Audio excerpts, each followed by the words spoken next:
Okay, so continuing chapter 19. What is a deed? What is a deed?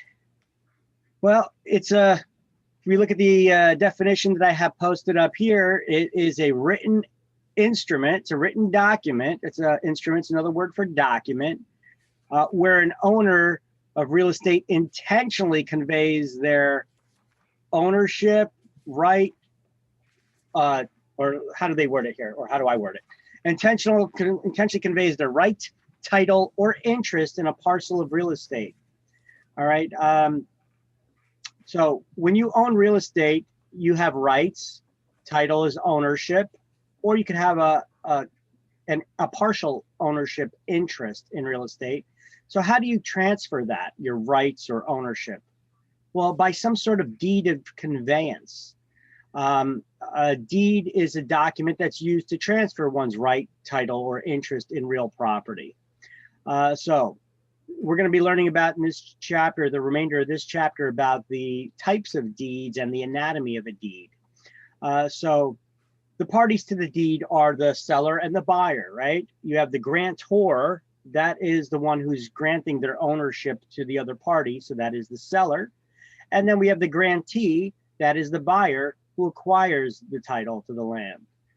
Now, in order to be valid, the grantor must sign the deed. The signature of the buyer is not required in order to make that deed valid. Why is that? Because when does the transfer of ownership take place? Upon delivery and acceptance of the deed. So the buyer's signature is not required. It also does not need to be dated, because when does the transfer of ownership take place?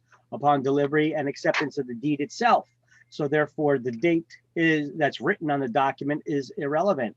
However, before it can be recorded in a public record, if you wanted to record it in the public record, it has to be signed by the buyer and their signature needs to be notarized. But do deeds need to be signed by the buyer in order to be valid?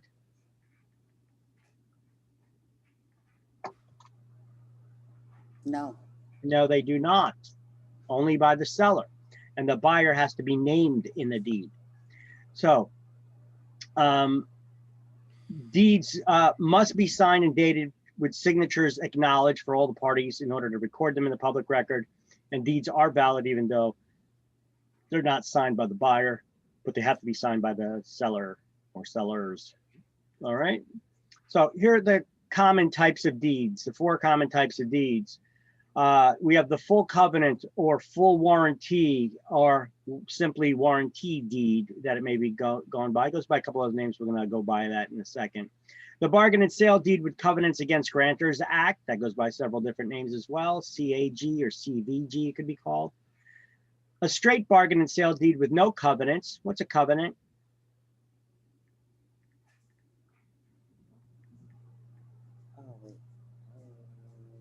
It's a promise, a legal promise. And a quitclaim deed. Quitclaim deed, you don't even have to have any ownership interest to sign it. You're just quitting your claim of any interest in that property. You're saying, I have no interest in that property, so sure, I'll sign the document. I don't even need to be an owner to sign a document giving up interest, right? So here is a different slide I made up about the different types of deeds. And I have here on a list from those that offer the most protection to those that offer the least protection of any deed. So we have the warranty deed, which also goes by the general warranty or full covenant and warranty deed. It offers the most protections of any deed. We're going to go over what those protections are in a moment.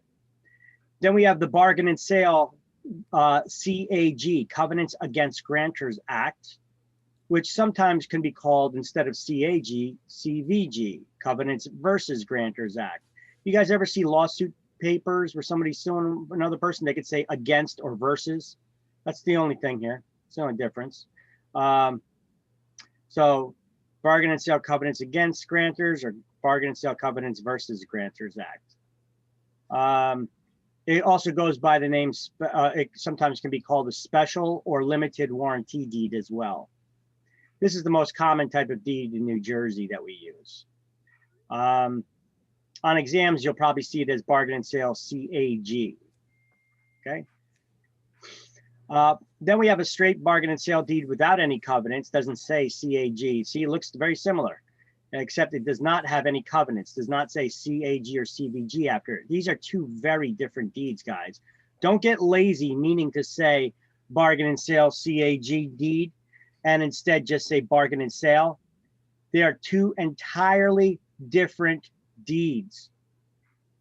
And the bargain and sale deed without covenants sometimes is referred to as a straight bargain and sale deed because it has no covenants. It's straight. There's nothing attached to it. And then lastly, there's a quit claim deed, which offers the least protection of any deed.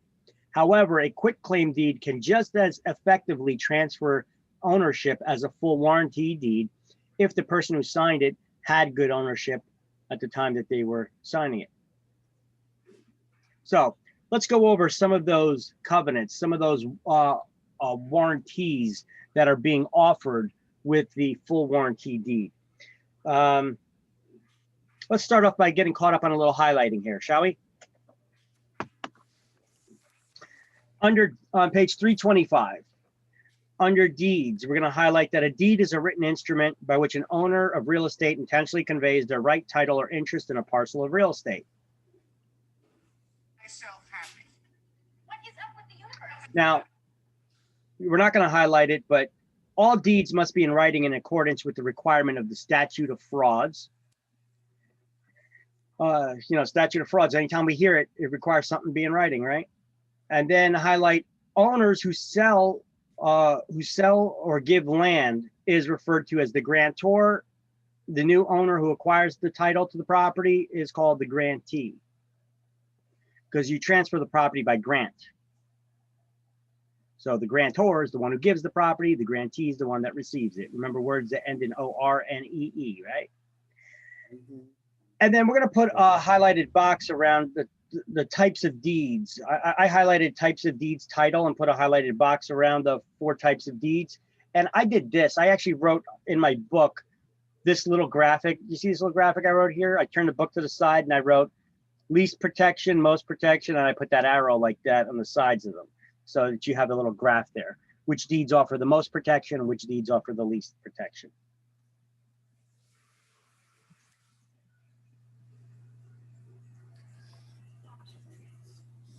Let me know once you've done that.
Everybody do that? Yeah. Yes. Okay. You gotta let me know. I'm waiting here for you. All right. Okay, so the warranty deed, we're going to highlight a warranty deed is also known as a general warranty or full covenant and warranty deed and provides the greatest protection of any deed. And then we're going to turn the page. Now on this next page, this is what we're seeing on the slide. It goes over all the different types of warranties. You do not need to study them. You don't need to highlight them all or study them or anything.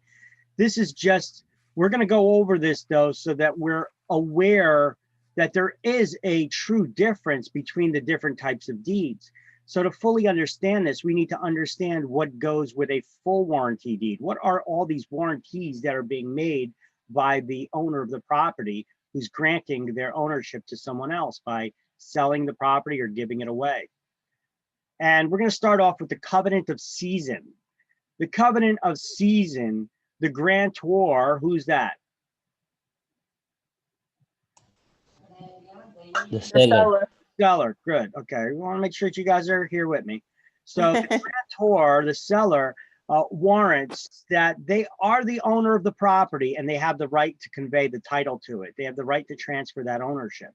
And if this covenant is ever broken, then they have to pay they have to reimburse that buyer for any expenses that they may have incurred. The covenant against encumbrances. What's an encumbrance? It's anything that makes it harder to move the property, right? Can you sell a property that's encumbered by something? Yeah, you can. Sure. It just makes it harder to, right? Harder. It could also Yeah. affect its value, we had learned throughout this course, right? So Right. the covenant against encumbrances. The seller warrants that the property is free from any liens or encumbrances other than those that they specifically stated in the deed and the contract that the buyer had already accepted. And so they will defend the quality of that title against any encumbrances. So an encumbrance is a claim, lien, or other liability against real estate, like taxes, judgments, liens, restrictive covenants, easements, licenses, etc., that could diminish the value of the property that the buyer had not been previously aware of, made aware of. The covenant of quiet enjoyment means it's a guarantee that the title is good against any third parties who may file a suit or make claims of ownership against it. Somebody steps forward, you own the property for a couple of years already, and some guy steps forward and says, hey, my grandpappy owned this property and he was swindled out of it years ago. You're not the rightful owner, I am. Now, if that happens, and when I bought the property, I bought it and I received the the full warranty deed, I could go to the person who sold me the property and they would be required to defend the quality of the deed that they had sold me, the quality of the title that they've given me. So the covenant of further insurance, that grantor also promises that they're going to produce any instrument needed in order to make that title good in court of law against any such claims like that. And then furthermore, the covenant of warranty forever, that states that if the deed shall ever fail in the future, that the grantor will reimburse me for any loss, as the buyer, reimburse me for any loss that I may have sustained financially, right? That's a lofty promises to make in a warranty deed. But check this out. These covenants are not limited to matters that occurred during the time the grantor, the seller, owned the property. They extend back to all previous owners throughout history. All previous owners throughout history. Isn't that a lofty claim to make? How could you say that in no time ever throughout history, since ownership of land records have been kept, that there was never an improper transfer of land? Unless your family came over on the Mayflower or something, I mean, how the hell can you make such a claim? That's a big deal. And I'm going to read to you a goof, at least I think it's a goof, email about such claims like this. Yeah, I think I'll do it now. Why not? Right after it, while it's still fresh in your head, just to give you a good idea of the picture of what these claims are making. Even though it's a goof email, it does put things into perspective a little bit. I did email this to you guys. If I didn't attach it to the email, sorry, then it's in your, if I didn't attach it to your email to join the class, then it is in the shared documents folder in the Google Drive. It is abstract of title letter, it's titled. Abstract of title. You guys recall what an abstract of title is? It's one of the four evidences, four proofs of ownership, where they search back throughout history to ensure who the owners are. And they're, when you're buying a property, to make sure that you got good title. So let's look at it. I got it up here on screen for you. It says, you got to love this lawyer. Everyone who's ever bought an FHA house will enjoy this. A New Orleans lawyer sought an FHA loan for a client who lost their house in Hurricane Katrina and they wanted to rebuild. He was told that the loan would be granted if he could prove satisfactory title to the parcel of property being offered as collateral. The title to the property dated back to 1803, which took a lawyer 3 months to track down. After sending the information to the FHA, he received the following reply. And you can see it's his actual letter here. It says, upon review of your joining letter to your client's loan application, we note that the request is supported by an abstract of title, which is a condensed history of all the records pertaining to ownership of the property. While we compliment the able manner in which we have prepared and presented the application, we must point out that you have only cleared title to the proposed collateral property back to 1803. And before final approval can be accorded, it will be necessary to clear title back to its origin. Annoyed, that lawyer responded as follows. It says, your letter regarding title case number has been received. I note that you wish to have title extended further than 194 years covered in the present application. I was unaware that any educated person in this country, particularly those working in a property area, would not know that Louisiana was purchased by the US from France in 1803, the year of origin identified in our application. Now, for the edification of the uninformed FHA bureaucrats, the title to the land prior to US ownership was obtained from France, which had acquired it by title of conquest of Spain. The land came into possession of Spain by the right of discovery made in the year 1492 by a sea captain named Christopher Columbus, who had been granted the privilege of seeking a new route to India by the Spanish monarch Isabella. The good Queen Isabella, being a pious woman, that means very religious, and almost as careful about titles as the FHA, took the precaution of securing the blessing of the Pope before she sold her jewels to finance Columbus's expedition. Now, the Pope, as I'm sure you know, is the emissary of Jesus Christ, the Son of God, and it's commonly accepted that God has created the world.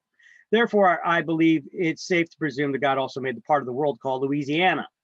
God, therefore, would be the owner of origin, and his origin dates back before the beginning of time, the world as we know it, and the FHA.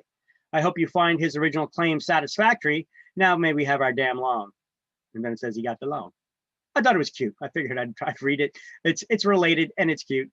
But it just goes back showing you, how could you possibly, go back all the way to its origin?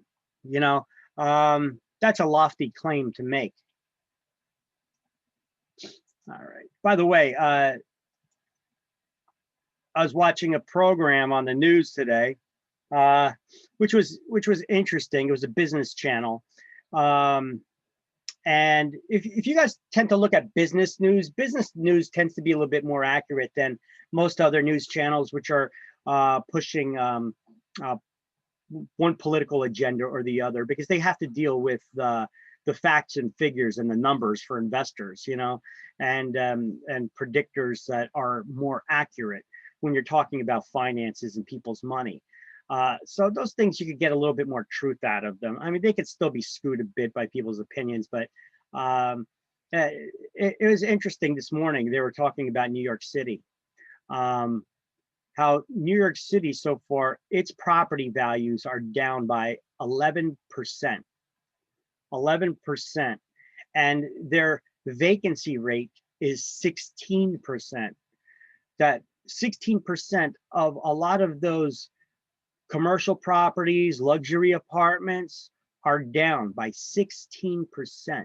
That's a huge market. New York, usually you're fighting trying to find a decent place because the demand was so great.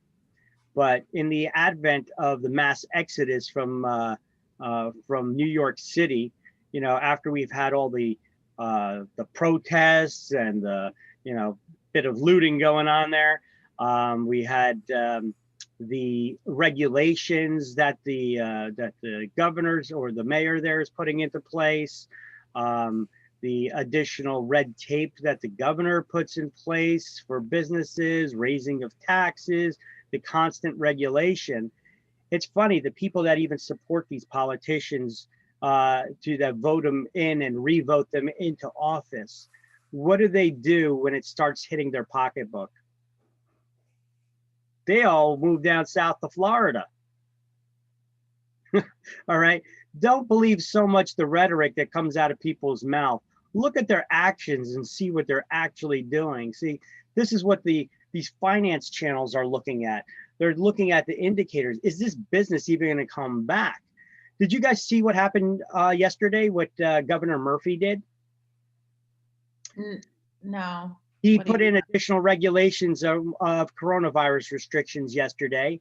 Yeah, That, to 10 o'clock, I think it is. Yeah. well, Yeah. all bars have to close I by, agree. yep. So let me pause this for a moment. They're, It they're doesn't, saving a lot more. Yeah, right. honestly, I'm a restaurant owner and a venue owner, and we're fucked. Wow. Yeah. I'm sorry, but I know a we lot of them. will never recover from this ever again. This is the worst we've ever seen it. And every time he pulls something on it like this, it's a transformation of how we do business. Yeah. And Wow. every Well, day my husband wakes up, the unfortunate thing is, you know, shortly before the election, there was an interview between the president and John Tapper. You know John Tapper from Bar Rescue? yeah. He showed all the additional things that he was going to put into place. He had a three-prong plan that he was going to put into place that would allow bars and restaurants to not only obtain additional financing that would be self-liquidating, basically turning into a grant, but other financial measures that would greatly help out bars and restaurants. If at the end of this whole election thing, if Biden ends up getting in, though, that's never going to happen. So I don't know. A lot of these bars and restaurants are going to end up just shutting down. I mean, I know a couple that already did Yeah. because of this. I know some waitresses and bartenders. You know, they're trying to move around from here and there, just trying to make ends meet. You know, it's Yeah. it's a I wonder Jim's too is coming up probably next, right? What's Jim's. It's just gyms that were it's not only closed. that, but what they don't understand is that every time you buy your inventory for outdoor dining versus like a wedding, you're throwing things in and out of inventory as a restaurant as well. So you got to prepare in advance. Yeah. yeah, it's like you don't know, you can't, you're going week to week. You don't know what to purchase. You don't know how to save. It's been like a nightmare. Yeah. It's like- How could you balance your finances if you don't know how you're going to be using them? You know, if you prepare, look, I got the real estate school, and with the hold on, I'm recording all this. All right, so we got kind of off the, okay, I'm recording again. We got off base there a little bit, just talking about current events and how they're affecting us right now. But really, the reason why I brought it up is because it pertains to real estate. I try to keep stuff real estate related. Even, you know, we talk about current events and how politics does affect real estate and current events that are going on in the area too, because he was also talking about real estate and the plans on what he plans on doing for real estate. A lot of that had to deal with it. And I worry about that a little bit because I think he's trying to reinstitute some of the things, some of the plans that President Obama put into place, which pertain to the suburbia, you know, where is basically single family zoned areas, because we know zoning laws, right? Well, they want to do away with single family zoning as if there's a shortage, as if there's a massive shortage of land or something, you know, because so more green regulations, less zoning regulations. They want to have, as far as for single family zone houses, they want to do away with that you could put up an apartment building in the middle of your single family neighborhood, because all that land is being wasted. You know, what do you think that's going to do to your home value? Well, not going up. mhm. I don't know. I got nothing against apartment buildings, but not next to my one family house. You know, that's going to kill the value. It's also going to kill the traffic and it's going to make a lot. It's going to make a lot of changes where you got zoning for multifamily, single family, commercial. I don't see the reasoning behind that. A lot of the reasoning is BS. All right, so we got the full warranty deed that offers the most warranties of any deed that's out there. Now we have the bargain and sale CAG type deed. This is a Covenants Against Grantors Act, where the grantor, the seller, is willing to warrant about the time that they own the property, not the time that anybody's owned the property before them. All right. So they basically say this is what the seller's saying. As long as I've owned the property, I've done nothing to encumber it. I can't guarantee you anybody who's owned the property before me. For that, do your own due diligence and get a title search done, right? And that's what we do here in New Jersey. We get title search and title insurance for previous owners, okay? So no previous owner's ownership is warranted prior to the seller's ownership. They state that they have done nothing to encumber the property while it was in their possession, but not guaranteeing the quality of the title for anybody who's owned it before them, that nobody else encumbered it. Now, this is sometimes called a special or limited warranty deed, and you could see how it is special or limited warranty. The warranty is limited to the time that I own the property, not to anybody that owned the property before me. Now, this is the most commonly used deed in New Jersey. Plus, people usually get a title insurance policy on that too. They do their research and get insured for that time before the owner possessed the property. They get title insurance. Then we have the straight bargain and sale deed without any covenants, where the seller does not even, all the seller says that they have the legal right to convey the ownership of the property. They're not making any other guarantees, not even that the property is not encumbered currently. They're just saying, hey, we got the legal right to sell the property. So this type of deed is commonly used in sheriff's sales, for tax sales, foreclosures, because they may come with other liens on them still. So the sheriff's department, like at a sheriff's sale, they're just saying, hey, we got the legal right to sell it. We're not making you any guarantees to the quality of the title. So you see that term there, caveat emptor. It's not pronounced caveat emptor, it's caveat emptor. It means let the buyer beware. So buyer, do your due diligence before you make an offer on this property. Search the records, the public records. And then lastly, we have a quitclaim deed. A quitclaim deed provides the least amount of protection of any deed. It carries no covenants or warranties whatsoever. It doesn't even imply that the person signing it's the owner or has the legal right to sell it. By signing a quitclaim deed, you're just giving up any interest that you may or may not have in the property without claiming that you have any interest. So it's like me going to you and saying, hey, would you sign a quitclaim deed on my property that I'm selling to this other dude? You know, you're like, yeah, but I'm not the owner. I don't have any interest in the property. That's okay. Just sign it. All you're saying is you're giving up any interest that you have, and you don't have any. So it's no big deal, right? That's what signing a quitclaim deed does. Now, when would that be used? Well, during simple transfers within a family, or transferring property during divorce settlements, where one spouse just gives up their interest in it, or to clear up a cloud on the title, which we're going to get into that a little bit further. The cloud on the title, we know there's something wrong pertaining to the ownership. You got that dark thunderstorm cloud hovering just over your house, right? And then it can also just as effectively transfer ownership as a full warranty deed if the grantor had good ownership at the time they signed it. So what are the requirements for having a valid deed? Let's get caught up on some highlights before we get into that. Page 326, bargain and sale deed with Covenants Against Grantors Act. We'll highlight the, in the first sentence, we're gonna highlight we're gonna highlight the first 3 lines entirely.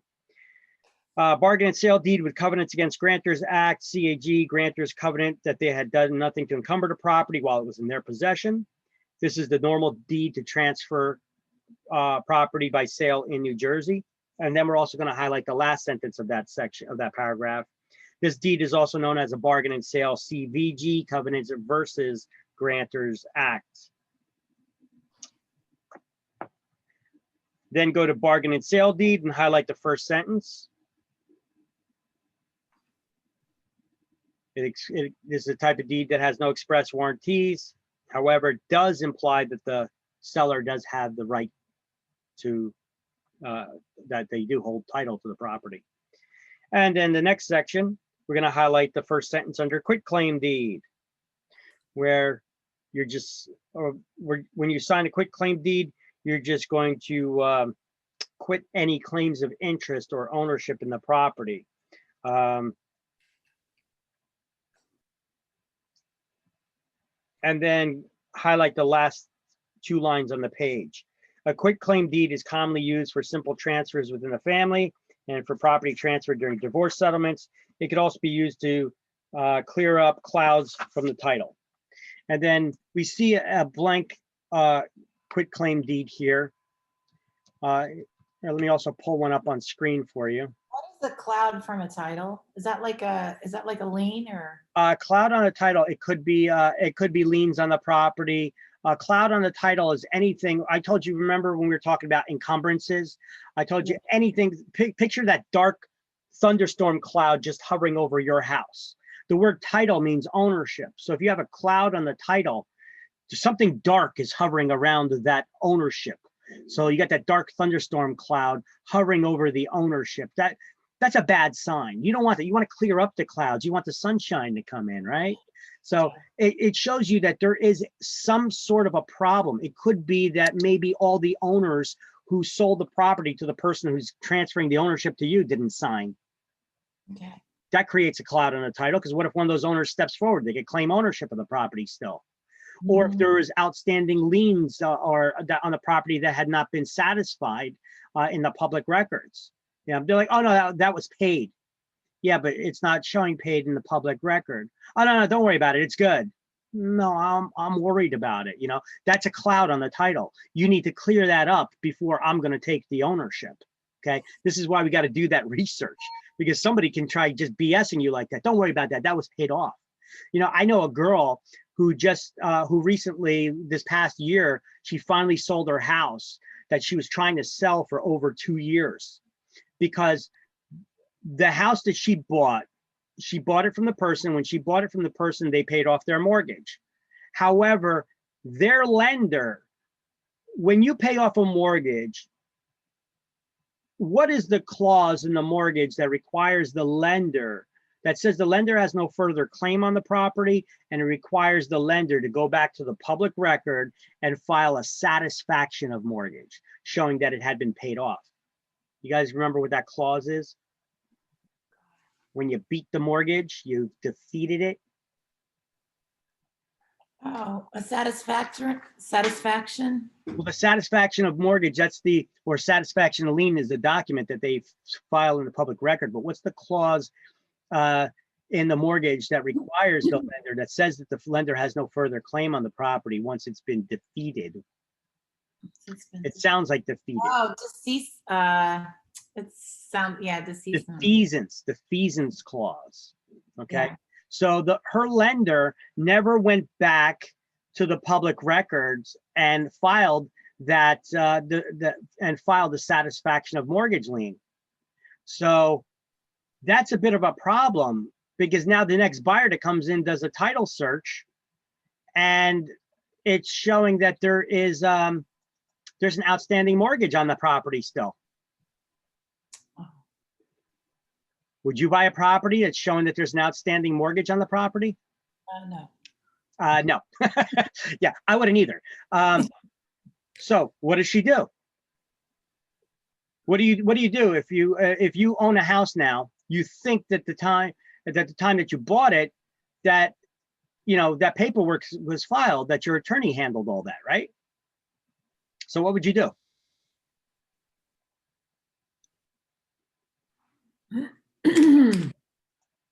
How about you call your attorney up? Oh, the mortgage company? Well, that's not your mortgage company. That was the seller's mortgage company that you bought it from. Oh, true. So how about we call the attorney up, because shouldn't your attorney have handled all that stuff, right? Yep. So let's call your attorney up and let them handle it. So That's exactly what she did. She called up her attorney and said, "Listen, there's an outstanding lien on the property here. You know, I paid you for title insurance. You're supposed to do a title search and do the title insurance search, but now it's coming back that there is this problem on there." You know, so she called the attorney so that she could reach out to the title company and get the copy of the title insurance policy because she couldn't find it, which she paid the attorney for.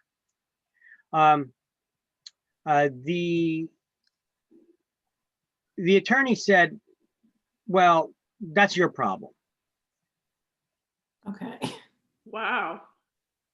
See, wait a minute. I paid you to handle this. And he's like, "Well, that was a long time ago." He's like, "Yeah, that's your problem now." Okay, well, give me a copy of the insurance policy. Well, it turns out he was blowing her off because he never bought one, pocketed the money. Oh my God. Ooh. Well, there was probably nothing going to happen. So she did that. Now what? She Now looks what at do you the do? title insurance, right? She What's tries that? the title insurance on the house. But she didn't have, the attorney never gave her the policy that she paid for because he never bought it. He pocketed the money. Well, there's got to be some type of records, and there's got to be some type of. Well, there's records that she paid him, Yeah. but he never bought the insurance. Because you don't have to have it like to close the deal. It's just recommended that you do to save your interest, right? Yeah, and she bought it, but or she paid for it, but the attorney never bought it, and it is a problem now. So now it's a problem, and there's no insurance to claim on. And so how do we clear it up? She's going to the attorney saying, "Well, you need to clear up the problem at least." And he's like, "Well, that's your problem. Now what do you do?" Can she sue for that? All right, there's one little problem with that. Every attorney that she went to said, "No way, no how am I touching this with a 10-foot pole?" Because that attorney that was hers is now Jersey Superior Court Justice. Wow. Oh my They were God. like, at some point, we're going to have to plead a case in front of the judge. We're not looking to get on his bad side. Well, So I they're guess looking out for their own careers. she can walk away. It's her house. She's trying to sell it. Never Oh, gonna her sell it. house. Oh my God. Okay. I don't know. I mean, I told her, file a formal complaint with the Bar Association, the one that handles the licenses for all legal, attorneys and judges, try to get their license yanked, try to put a complaint on there that drives their errors and omissions insurance through the roof. Or they have a type of errors and omissions, their malpractice insurance. You need to go after him. Well, do you know that you could file a complaint like that against the attorneys and judges? The only problem is it costs you about $3,000 to formally file a complaint against them. Yeah, it sounds like she got no choice though. Well, I don't know what she did. That buyer was gone. That buyer left. They weren't hanging around. She ended up trying to. She ended up clearing it up. It took 2 years to do it though, because the next option would be, okay, let's reach out to the other lender directly, even though they weren't our lender. Let's contact them. So she went through her records and she tried to contact them. They're out of business. Damn, she was having no luck. What do you do? I mean, imagine what you would have done in that situation. I mean, you're screwed, right? Well, how do you check to make sure that they file it? Well, they should give you a copy of the title insurance policy, first of all. All right. And you want a copy of the title search results. Then it's your attorney's job to record a satisfaction of lien. You could ask them for evidence that they filed the satisfaction of lien in the public records. They should have a receipt for it. And you could do another title search on your own and find out if they did or not later on. Because a title search, what does it do? It shows you a condensed history, and it gives you an abstract of title that shows you which is a condensed history of all the documents that can be found in the public record. If the attorney never filed the satisfaction of lien, or they never had the lender file that satisfaction of lien, it's not going to show in the public records that it was filed. Either way, it was a messy situation. I don't know how she ended up clearing it up, but she ended up clearing it up somehow. But it took 2 years to do it. I tried asking her, and she couldn't. She had other people doing it for her. So, you know, between the attorneys and I don't know how she managed to clear it up, because between the attorneys and the Department of Banking and Insurance in New Jersey, somehow she was able to manage to clear it up. But it's a shame that a crooked attorney like that ended up becoming a New Jersey Superior Court judge and faced no consequences whatsoever. Yeah. But hey, you come across unique situations like this sometimes. If that was your listing, no sale, you know, unfortunately. All right, so I have pulled up on screen here a blank deed for you. There's 2 deeds here on page 328 and 329. Well, here's a copy of a blank deed, because if I have a blank deed here, if I fill it out for your property that you own, is this a valid deed? No, Why not? it has to be signed and handed over.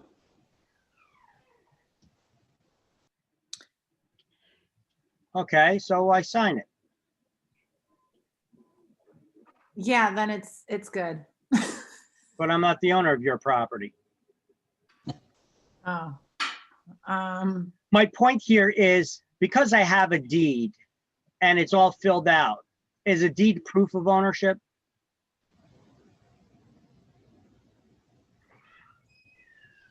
Tell me it is, and I'll fill it out for your house right now. No, No. it doesn't. You're gonna speak for the company.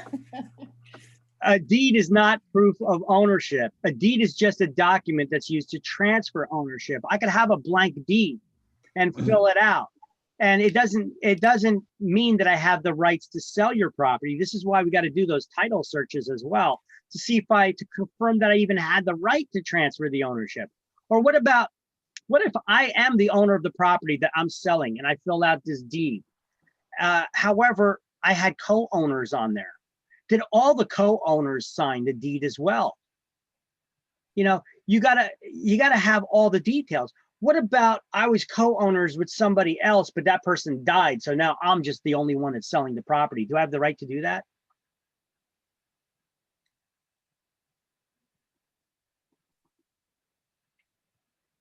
Wait, say that again? I own the property with somebody else. That somebody else died. Can I sell the property on my own now? Do I have the right to do that? Well, if you, No. No, Why? Depends on the, there is one where, The heirs, they have to share the sale. if they left. Well, them- who was the other person? Was it my wife? If it was my wife, I would say yes. It was our Yes. primary marital residence. Then we have the right of survivorship. So then I do have the sole right to sell the property. But we would have to put in there somewhere in the public record, because anybody who does a title search, they're going to see 2 people listed as the owner. They don't know who that person was, that they were my spouse or not. True. We'll have to attach, when we record the deed, we'll have to also attach maybe a death certificate and the marriage certificate that shows that we were spouse, and that she was my spouse, and that she died, and this was the primary marital residence, and showing that I had the right to sell her interest, that they transferred to me. Or what if it was a partner, somebody just my buddy, that he got hit by a car and died. So now, am I the sole owner of the property? no, his heirs, What if we owned it as joint tenants? then yes, it's yours. Yes, and yes, yours. All right. I mean, there's other questions to be asked here. So we need to know what type of deed, we can look in the public record and see what type of ownership interest that we had, and then we could tell, right? Now, if we did not, if we owned it just as tenants in common, would I have the right to sell the property if he died?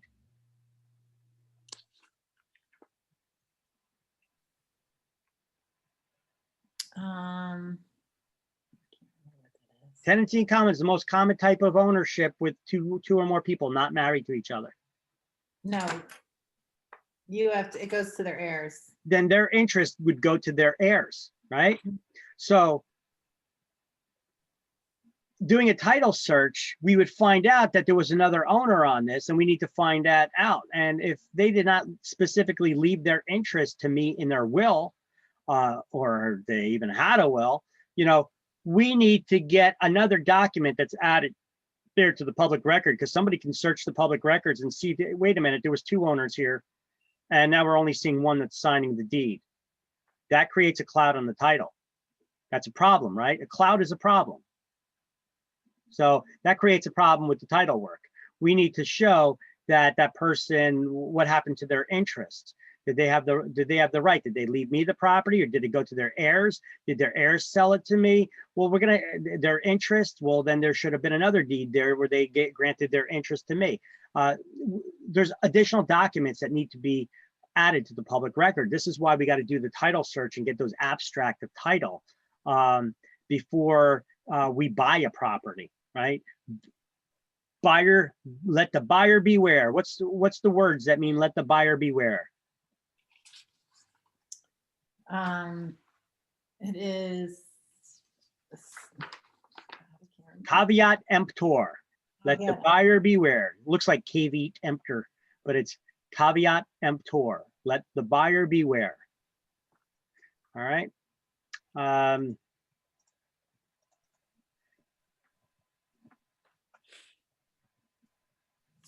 Where does it say that? There we go. On this slide. Yeah. Looks like caveat emptor. Caveat emptor. Add that to your definition list. It means let the buyer beware. We'll be having it again in chapter 21 anyway. All right. So here are the legal requirements to have a valid deed. You have to have the grantor with legal capacity to execute and sign that deed. Oh, you got to turn the page again. We're on page 331. Mhm. Legal capacity to execute and sign the deed. They have to be of sound mind and legal age, right? You have to have a grantee named with reasonable certainty in the deed who the buyer is. There has to state the consideration, that's the full purchase price, what the parties give or receive in exchange. The granting clause, which is the heart and soul of the deed, it's the main meat and potatoes of part of the deed. Then we have the habendum clause, which it cannot contradict what's in the granting clause. Anytime something in the granting clause needs further explanation, it'll be listed in the habendum clause. And then we have a description of the real estate that's actually being transferred. What are the 3 legal descriptions of land?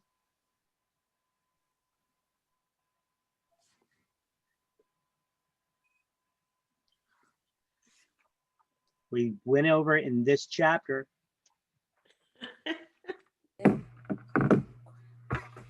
What's the question again, Victor? Meets and bounds, government or rectangular survey, Oh, yeah, and a plat map. in the plot map. All right. So I want you to highlight at the bottom of that list, it said deeds do not have to be dated in order to be valid. I want you to write below that, or signed by the buyer.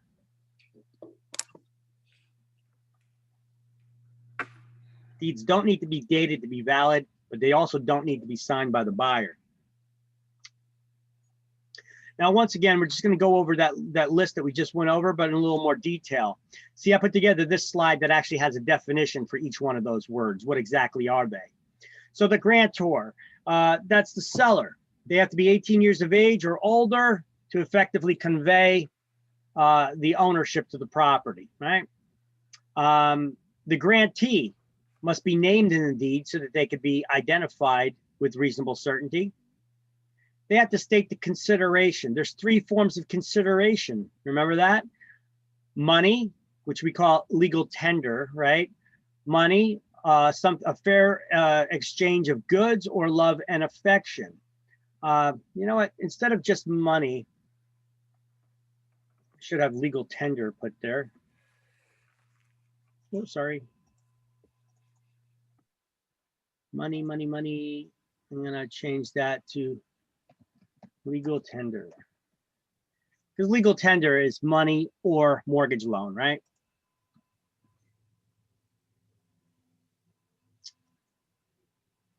I'm gonna put that in a Money or mortgage loan. Mm.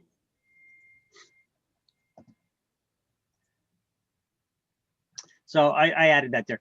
Legal tender, that's money or a mortgage loan. A fair exchange of goods, I'll give you this in exchange for that, or love and affection, which is basically a gift. So a consideration of $1 or love and affection must be accompanied by an affidavit. An affidavit is a sworn statement explaining that, for example, that the transaction was a gift. So what's an affidavit? Sworn statement. Sworn statement. So add these terms to your definition lists, okay? Affidavit is a sworn statement. Consideration is what is something of value that the parties give or exchange, give or receive from each other.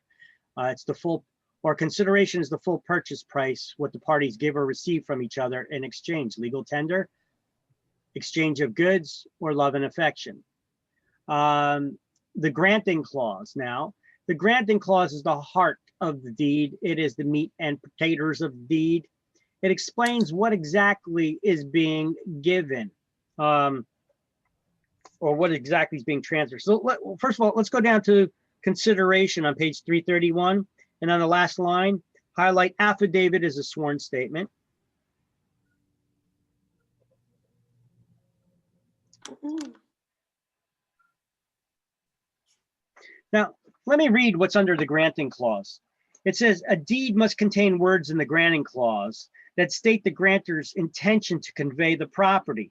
And depending on the type of deed and the obligations agreed to by the grantor, the wording generally is to convey and warrant if it's a full warranty deed, grant, bargain, and sell if it's a bargain and sale CAG deed, bargain and sell if it's a straight bargain and sale deed, and remise, release, and quit claim if it's a quit claim deed. Well, how come they don't just call it a quit claim deed?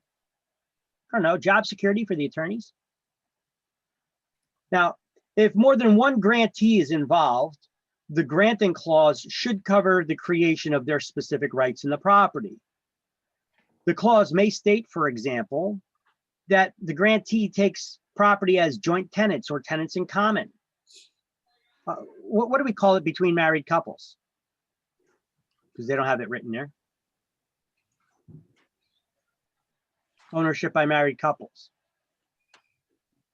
Tenancy by entirety? Tenancy by the entirety. And, or what do we call ownership by one person? Tenancy and severalty. Or tenancy and severalty. Very good. Now, this is especially important in the case of joint tenancy because you have to specify you want to take ownership in that manner. Because if there's two or more owners not married to each other, the default form of ownership is tenancy in common. You have to specify that you want to take ownership as joint tenants in the deed. Now, deeds that convey the entire fee simple interest of the grantor. What is fee simple? Oh, that's the. It's the highest form of ownership recognized by law. It's unrestricted ownership. Yeah. Okay, so deeds that convey the entire fee simple interest of the grantor usually contain wording such as to Jacqueline Smith and her heirs and assignees forever. If the grantor is conveying less than their complete interest, such as with a life estate, the wording must indicate this limitation. A deed creating a life estate could convey property to Jacqueline Smith for the duration of her natural life. That's the way that the wording would be. All right, and then can your, if you have a life estate, can you leave property to your heirs? Yeah. Yeah. No, it's based on the person's life it is given Oh, to. the person's wife. That's right. Yeah, right. All right. So when you die, you have ownership for as long as you're alive. Upon your death, the ownership goes back to the previous owner that gave you that life estate, or another person that may be named to be the beneficiary. And what do we call that person? Remainder man? A remainder man. Yep. All right. Now, the habendum clause always follows the granting clause, and it begins with the words to have and to hold. But the purpose of it is that it further clarifies anything that was stated in the granting clause. So let's look at the slide here. It follows the granting clause. It begins with the words to have and to hold, and its provisions must match with those in the granting clause and specifies things stated in the granting clause that require clarification, such as percentage of ownership. If I buy a property with you and we're tenants in common and you put up 75% of the cash, if you don't state specifically in the deed that you are 75% owner, we're 50-50. Yeah, Right? So Right. isn't that important to state that in the deed? Unless Yes. unless you want to Yeah. unless you want to give up, 25% of your ownership to me. I'm No, cool with no. that. So the habendum clause, it's an important clause because anytime in the granting clause, that's where we would state that we're tenants in common. But when things need further clarification or explanation, like percentage of ownership, you would state that where? In the habendum clause. So the habendum clause would clarify things like the percentage of the ownership that needs to be stated. Or if it's a life estate, if the property is not just coming back to me, the person who gave you the life estate, if I'm going to name a remainder man, I would name it in the habendum clause. Okay. So now you know what the habendum clause does. I don't think you need to know it for exam, but you will get it on exam. Habendum clause. Check this out. Often this is what you need to know about the habendum clause. It begins with the words to have and to hold. I don't know. But I'm explaining it to you in case they do give you some kind of a question, which I don't think they do.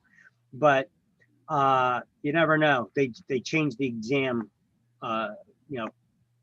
earlier in the year or last year. So the habendum clause begins with the words to have and to hold, and it specifies things that need clarification from the granting clause. So how do you remember this? I got another little way for you to remember it. It's silly, I know. The habendum clause begins with what words? H. What? H. H, you said. Okay, I thought you said age. No, habendum clause begins with the words to have and to hold.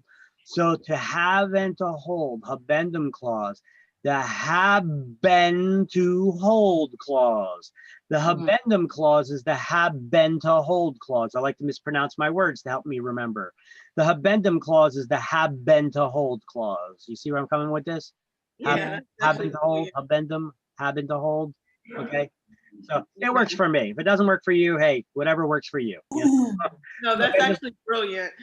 Oh, thank you. Huh. The habendum is the haben to hold clause. So I like to mispronounce words and things that help me remember, Remember. Yeah. I mean, it's silly stuff like that. What do we call the little flashback here? What do we call the appraisal on a veteran's loan? Named after a car. The CRV. RV. See, it's Yeah. silly, but it works, right? It does. Yeah, it does. All right. Now, the description of the real estate has to be stated. There's 3 legal descriptions of land. Even though an address is not a legal description of land. We have, what's the legal description of land that's used in New Jersey and the 13 original states only? Is the title? No.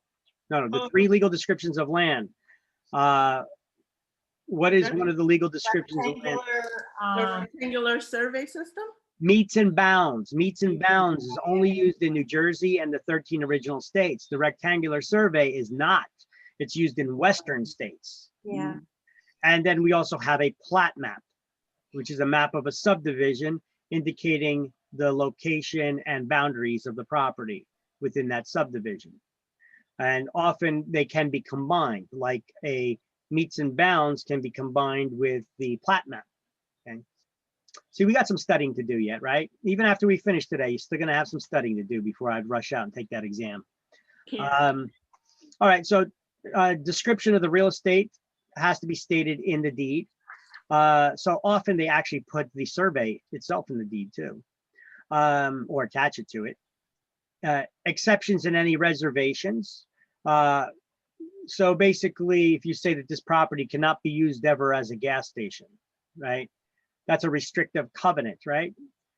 Property owners can put restrictions in deeds. We call those restrictive covenants. And what kind of estate and land has restrictions in it? I have it written right here. Fee determinable or defeasible fee estate, which is back on page 94. See, even this slide is a great slide to study from, right? It's got a lot of the things spelled out for you. The signature of the grantor. Well, you know what? Where it said 3 legal descriptions of land, I should probably write that page number there. It's in this chapter. 321. So excuse me for 1 second as I put that page 321 there. I like the cross references where you can look it up now. See, you got it. You guys can see the slide still. All right, so yeah, I added page 321 there. Okay, any exceptions or reservations to the deed? That would be a fee determinable or defeasible fee estate is ownership forever, but based on a restriction. All right. Unrestricted ownership forever is fee simple or fee simple absolute, but ownership based on a restriction is fee determinable or defeasible fee. That was back in chapter 6 or 7. Okay, then we have the signature by the grantor. That's the seller has to sign the deed, but that deed does not need to be dated. And lastly, an acknowledgement. What is an acknowledgement? Here's another term to add to your study definition list. Provides evidence that signatures are genuine, and it's usually witnessed by a notary, judge, attorney, or other authorized official. That authorized official could be an elected politician because they're supposed to be trustworthy. Okay. Yeah, exactly, right? Because it basically says that this person they either know who you are when you sign that document, so they're basically verifying you are who you say you are to prevent the forgery, or that they've checked and you've produced sufficient identification to prove who you are. Isn't that amazing? You got to produce your ID to transfer ownership of real estate, but not to vote. You went there. Yeah, I went there. You saw that coming. All right. Requirements for the validity of a deed. You got to have that exceptions reservation. Okay, well, this is the books stuff, you know. I like my slide better. I got it neater, even though it's full of and it's chock full of information that you need to know. All right. And then this is just, I just haven't removed these slides from the, for that. It's the exceptions and reservations, signature and acknowledgement, and delivery and acceptance. Okay. Execution of corporate deeds. Who makes all the decisions in a corporation to buy and sell real property? A proper resolution passed by its board of directors. Okay, before we go any further, let's get caught up on our notes. Page 332, habendum clause.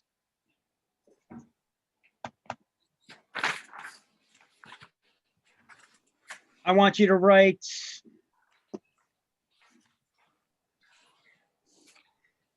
it further. Here, let me dictate a little bit of, it's basically a sentence to write above habendum clause. It further clarifies terms stated in the granting clause, like percentage of ownership or naming a remainder man. I'll repeat it. It further clarifies terms. It further clarifies terms stated in the granting clause.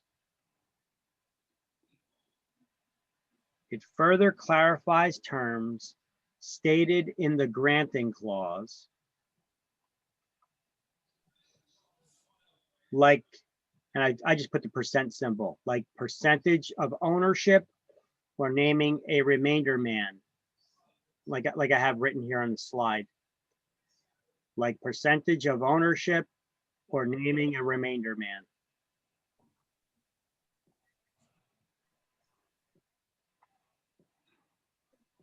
So it further clarifies terms stated in the granting clause, like percentage of ownership or naming a remainder man.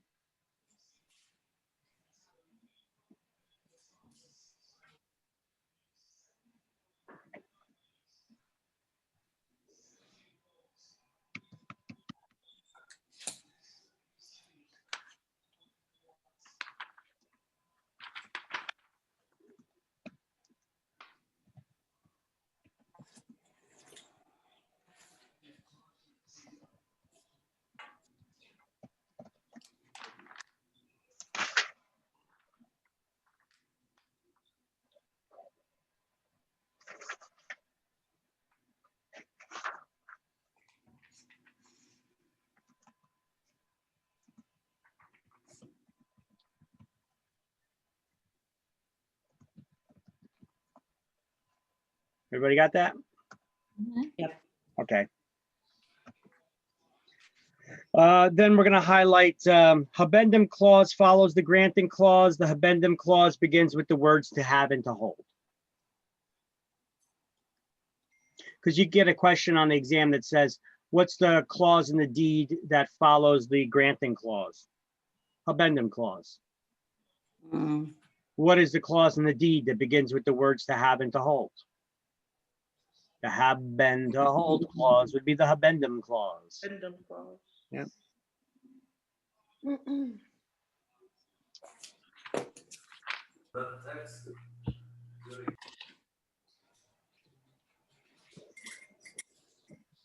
And then where it says a description of the real estate, if you wanted to, you don't need to. I would also write down the Bounds.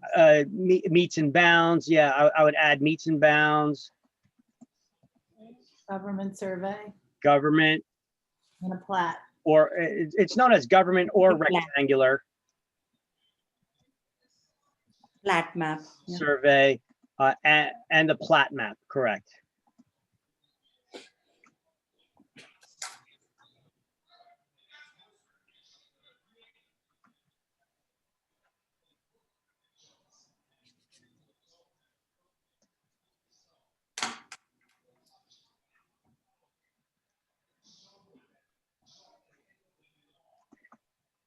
And then under exceptions and reservations, or just above exceptions and reservations, what do we call restrictions placed in deeds?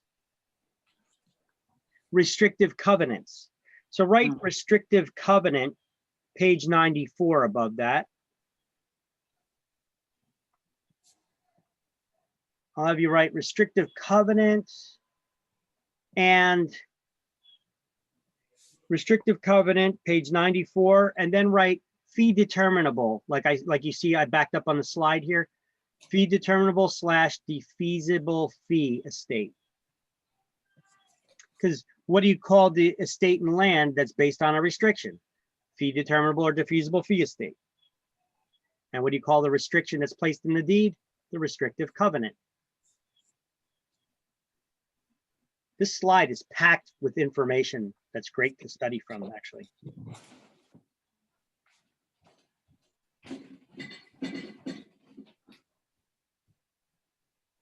Let me know when you guys are done writing that.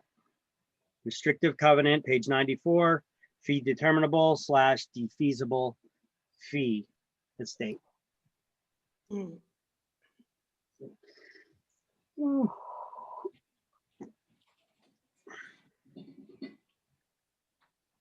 All done.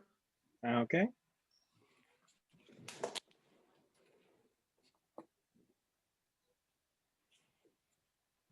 Everybody done with that? Yep. Yep. All right. Then we have the signature of the grantor. That's the seller, right? Nothing to highlight there. Go to acknowledgement. Under acknowledgement, we're going to highlight an you know what? Take your pen and put a box around the entire section of acknowledgement, which continues on the next page of 333.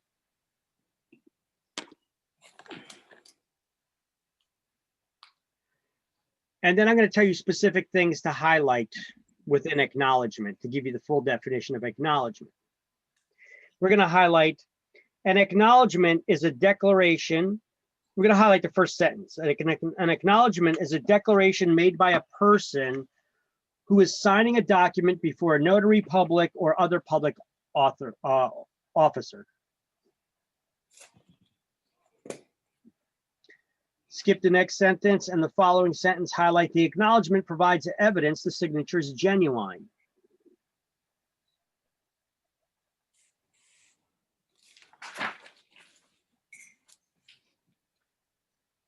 Then on the next page, in the second paragraph, we're going to highlight an acknowledgement is not required to make a deed valid, but in New Jersey, all deeds, mortgages, and similar documents must be acknowledged before they can be recorded.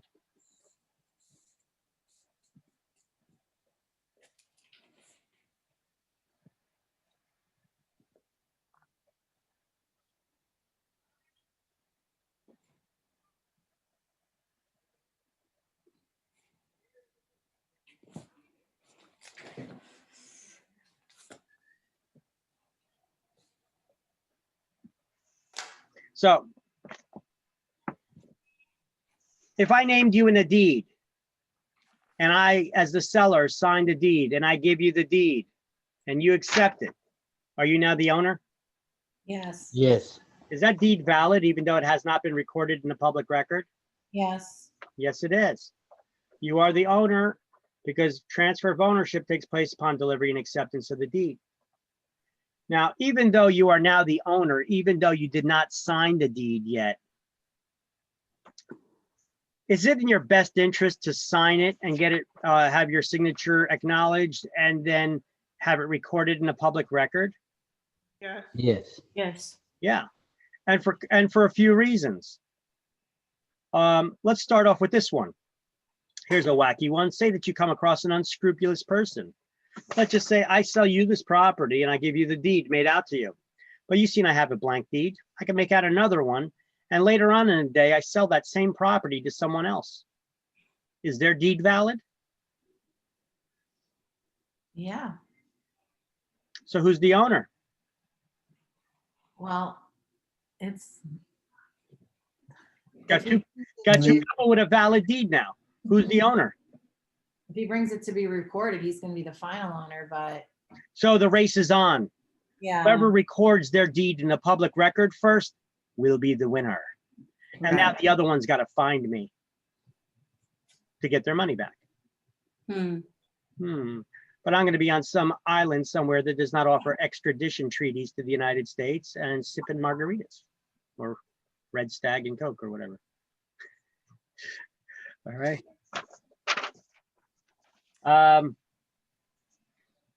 Okay, so that's one instance. Okay, you want to make sure that your interests are, for practical reasons, you want to make sure that your deed is recorded because you don't want anything like that to happen.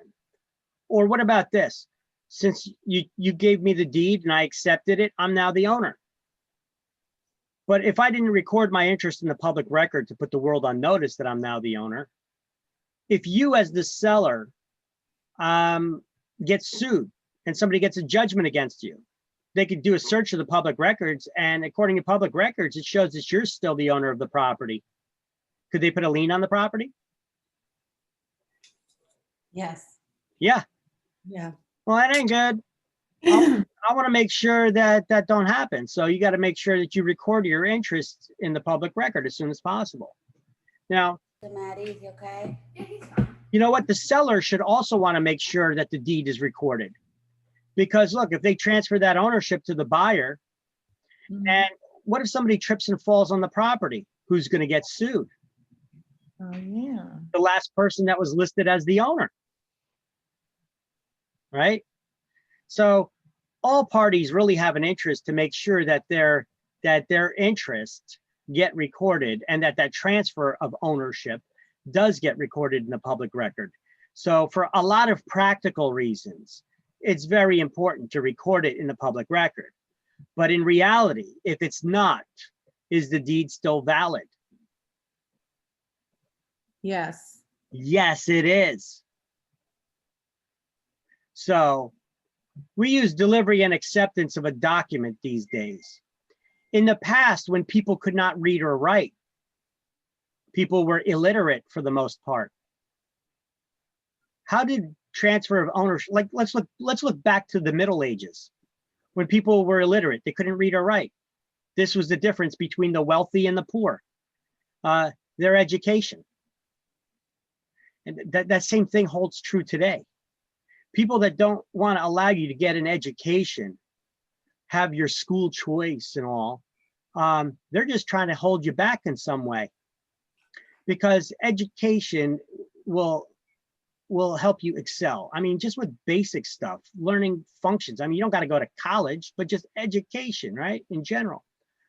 When people could not read or write, how did we transfer the ownership of real estate? I'm going to read a little story to you. I should write it and put it on one of these slides here. Yeah, I should add it to another slide right here. But anyway, it says delivery and acceptance on page 333. It says before the transfer of title conveyance can take place, delivery and acceptance must exist. There must be an actual delivery of the deed by the grantor and either an actual or implied acceptance by the grantee. Highlight, title said to pass when the deed is delivered. I only told you that about 50 times already. Right? Now, the effective date of transfer of title is the date of the delivery of the deed itself. That's why it does not need to be dated. Now, this next paragraph is the story that I'm going to read to you. And if you try to close your eyes and just picture the characters, you guys remember Schoolhouse Rock? You know, Junction, Junction, what is a bill? You know, they teach you all those things, you know, after school. They used to have those PSA, those public service cartoon announcement cartoons. Well, picture those cheesy little cartoon characters while I read this story to you. Now, I want you to picture this. Illiterate people that could not read or write in the Middle Ages, back in the Middle Ages in England. So back in the Middle Ages, during in England, when few people were literate, transfer of meaning they could read or write, transfer of title occurred in the following manner. The seller took the buyer to the field in question and they walked the boundaries. This was called the beating of the bounds. Then the seller reached down and they took up a clod of the dirt that represented the whole field in question that was up for sale. And then they handed that clod to the buyer. And the moment that that buyer took possession of that clod of the land, that clod of dirt, they seized the land. Today, a document is used instead of a clod of earth, but title still said to transfer at the moment of delivery and acceptance, and the owner still said to be seized of the land or seized of the property. The word seized denotes ownership and control. Could you picture those little characters walking around the boundaries where he's pointing out, okay, well, here's your field, here's where the property line is. They walk the whole boundaries of the property line. Then they pick up a piece of that dirt from the field, and then the seller drops that clod of dirt in the buyer's hand. And the moment that they seized the land, they became the owner. That's how you transfer to ownership. Now, it's kind of hard to prove it after the fact that you're the owner because you got nothing in writing, right? So today we use documents. You know, most people can read and write these days. So we have written documentation to prove who's the owner. Because how could you prove, yeah, well, I still got this clod of dirt, you know? I mean, how do you prove that, you know? But that's actually how they transferred ownership in the Middle Ages. Interesting little story, isn't it? How times have changed. Also gave you a little story about education, how that's important.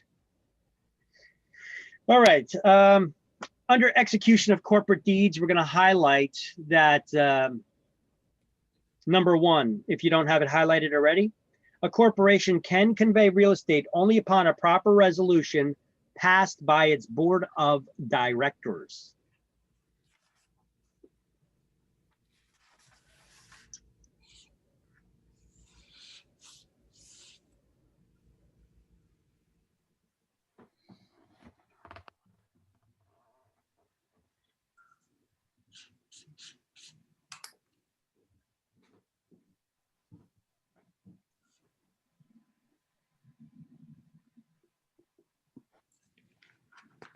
Okay.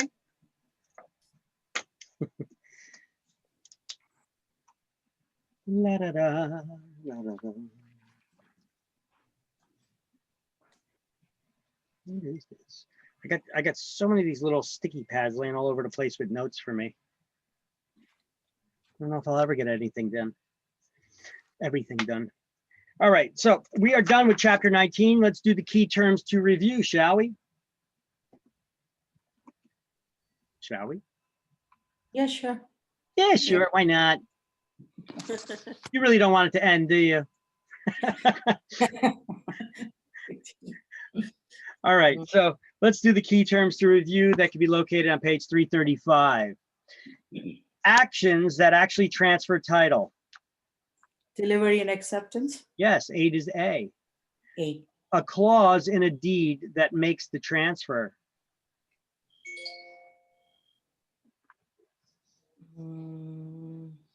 How do we transfer ownership from one to the next? Granting clause. The granting clause, 10 is B, correct. A declaration to a notary or other official to prevent forgeries. Acknowledgement. 1 is C, correct. A deed implying that the grantor owns the property, but nothing more. Bargain and seal deed. Sale deed. 2 is D, correct. A deed providing that grantee with the most protection. Bargain and sale deed with covenants. With the most protection of any deed. Warranty deed. Oh, the warranty deed. The warranty deed, also known as a general warranty or full covenant and warranty deed, 21 is E. A deed releasing any interest grantor may have without claiming season. Quick claim. Quit claim deed, 17 is F. A deed stating that the grantor has done nothing to encumber the property while it was in their possession, but not any owner before them. Bargain and sale deed with covenants. 3 is G, the bargain and sale CAG type deed, correct. A description sufficient to identify a parcel with certainty that's acceptable by a court of law. Legal description. Legal description, 13 is H. Description using boundaries and direction. Monument. No. A description using boundaries and direction, 14 is I, that's meets and bounds, meets and bounds. A document used to transfer title to a parcel of real property. Deed. Deed, 7 is J. Government system for land descriptions used in Western states. Rectangular survey system. Rectangular survey system, 18 is K. Landmarks and meets. Mounts and Monuments, monuments. 15 is L. Are those legal descriptions? Landmarks and meets? Yes. Yeah. What are the 3 legal descriptions of land? Meets. If you're not sure, you should ask, listen, if you're not sure, your next thing is you should ask yourself a question about the question. I just asked you, are landmarks and meets a legal description of land? If you're not sure if landmarks and meets are legal descriptions, your next question should be to yourself. You should be asking, what are the legal descriptions of land? It is. Bounds, Bounds. government or rectangular survey, and a plat map. Record a plat. Yeah. So are landmarks and meets legal descriptions? Yes. Yes. Where was that in that list that we just read? Meets and bounds? Well, they're thinking because it's within meets and bounds or whatever. Well, why? Because it just has the word meets. Meets means meters or distance, Meters. Yeah. right? So meets and landmarks and meets are used in legal descriptions or by surveyors, but they are not legal descriptions in themselves. The legal descriptions are meets and bounds, rectangular or government survey, and a plat map. Plat. You could get a question on exam, and you probably will, that says, Which one of these is not a legal description of land? Hmm. You got to watch out for those keywords too when they start using those terms, like when they start in exams, if they use absolute terms, or if they use the words not or other than or except, you better pay close attention to that question. They're probably looking for the opposite of what you're thinking. Hmm. Now, Okay. a marker placed by the U.S. Geological Survey stating elevation. I What do we think call the marker? Datum?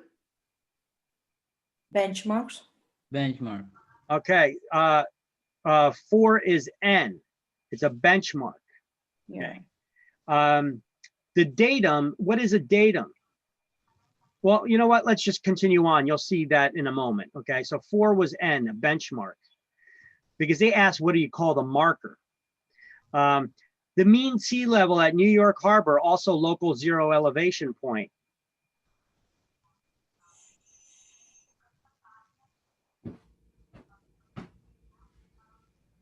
Oh, is that the datum? That's the datum. 6 is O. Okay, that's the measurement. However, the marker that they put there is the benchmark.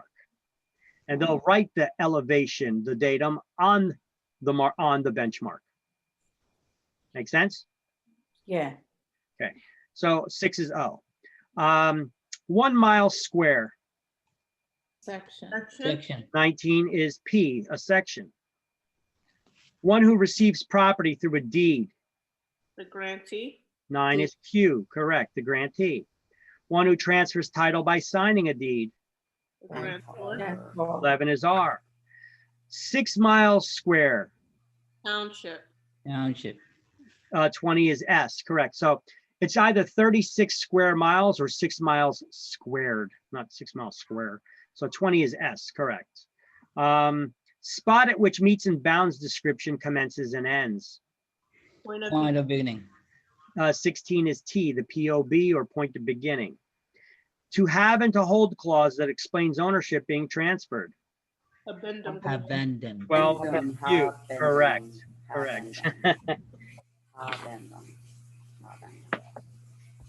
Correct.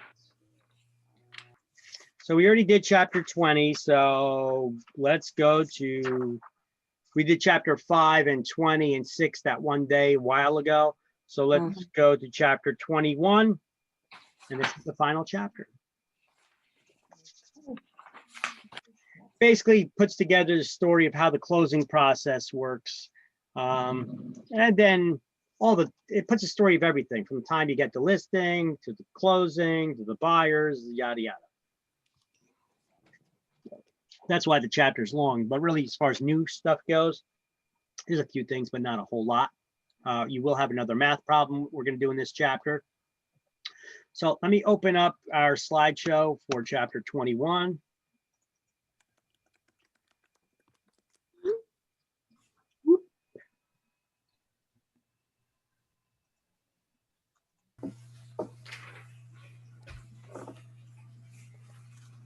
Public records, titles, and closing. Why do we, before we even get started, why do we record documents in the public record? Strike on file? To put the world on notice of our interest in that property. Yeah. and, What does the word title mean? Deed? Well, deed is a document used to transfer title. What does the word title mean? Ownership? Ownership. of land, Okay, and then closings, we're gonna go over. What do we call that, the document at closing that accounts for every penny in the transaction? It's required by RESPA. Is that the closing disclosure? It is. Okay. All right. What does RESPA stand for? The Real Estate Settlement Procedures Act. Okay. So it's just to show you a lot of this stuff we've already gone over. We already know a lot of this. Okay, so at the end of this chapter, you're going to be able to explain New Jersey Recording Act. Yeah, silence some of that background noise. You're going to be able to explain New Jersey recording acts that establish a chain of title. We're going to learn what chain of title is. The 4 evidences of title. You guys know what the 4 evidence of title, the 4 proofs of ownership are already? We went over it once before. We skipped ahead a long time ago. Do you recall? Yeah, it was like the abstract. Abstract of title with attorney's opinion. That's 1. Something with a certificate. Certificate of title, 2. All right, that's all I got for you. Title insurance policy, Oh, yes, that one. and a Torrens certificate not used in New Jersey. There you go. All right. So we'll be learning about them again in this chapter and summarize the components of the closing process. Okay, so here we go. The recording acts. Once again, why do we record any documents in the public record? Well, any party with an interest could attach documents to the public record to homeownership. So any party with interest in the real estate, right? Why do we record documents? It gives legal, public, and constructive notice to the world of our interest in the property. That term constructive notice, we're going to add to our definition list in a moment. And it's usually recorded with the county clerk, except there's a separate registrar of deeds in Camden, Essex, Hudson, Passaic, and Union counties, because those are some of the more densely populated counties in New Jersey.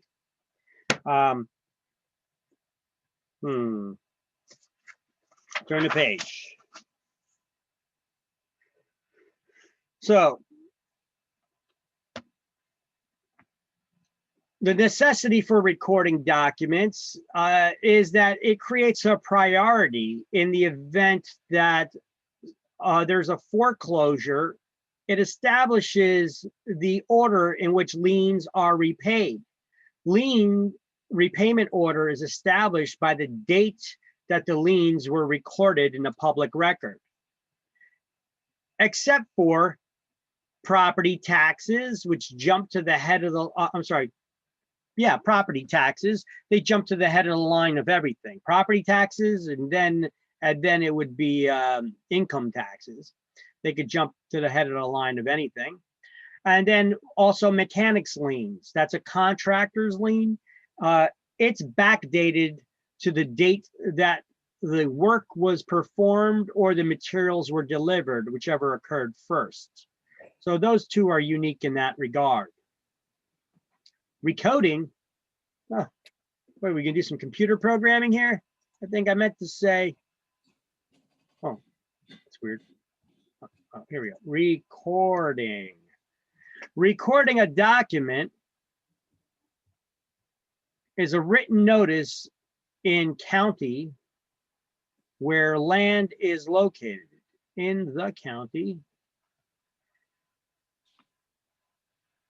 In the county where the land is located.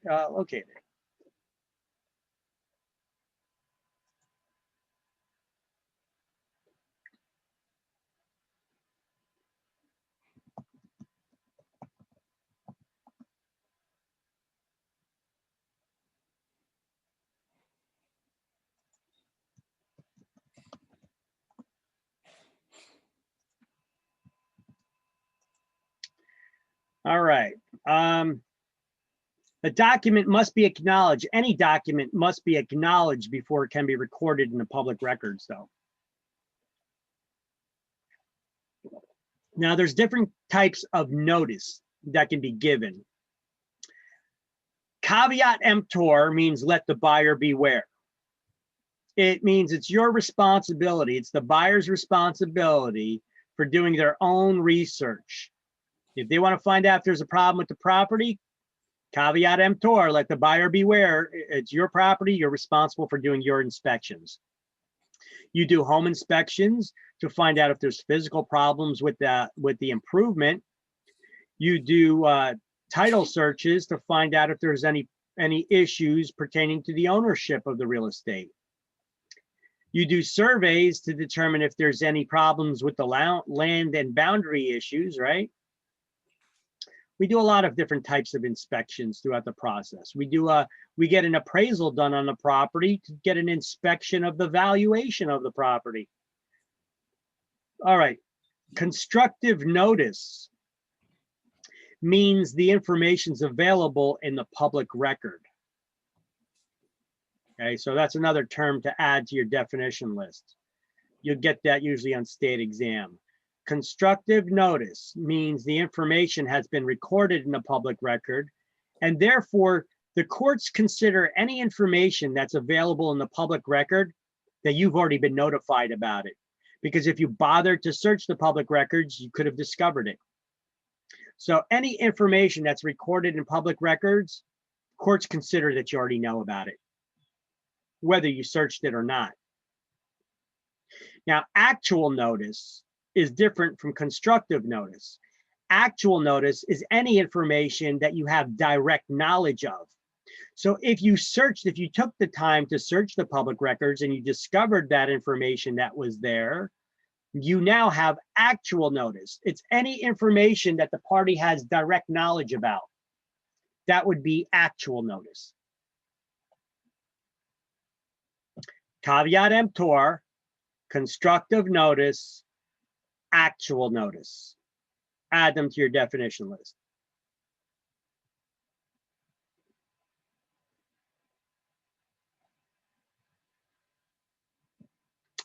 And we could also record sales or long-term lease contracts as possible. Let me put that there. Or long-term lease contracts is possible. I'm going to say just leases. Recording sales or long-term leases is possible. How long does the lease need to be in order to record it in a public record?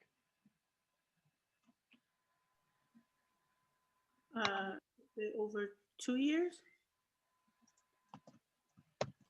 Or 3 years? 2+ years. Okay, no, with one of them. Oh, boy.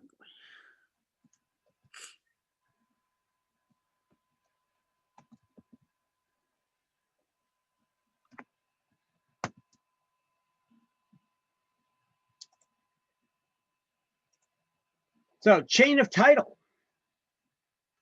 Chain of title. Chain of title shows the record of ownership of the property over a period of time.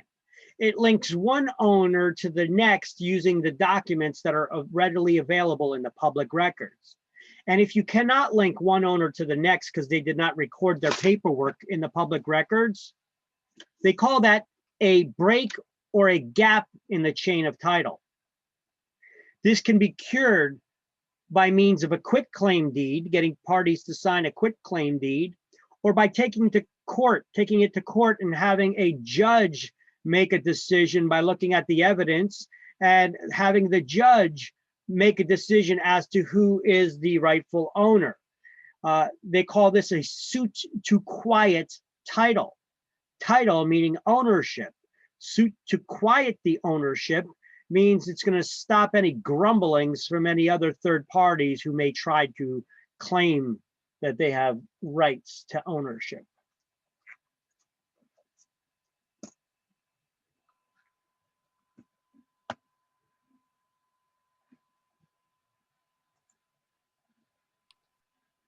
Oh,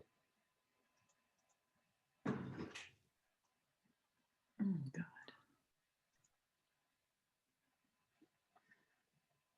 Chain of title. Hold on a second. I got to look this up. Chain of title.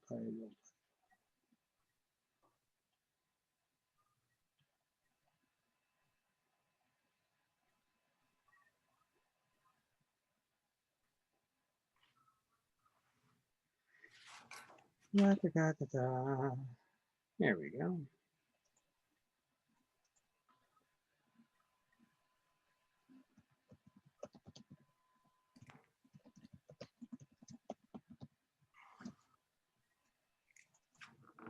So chain of title.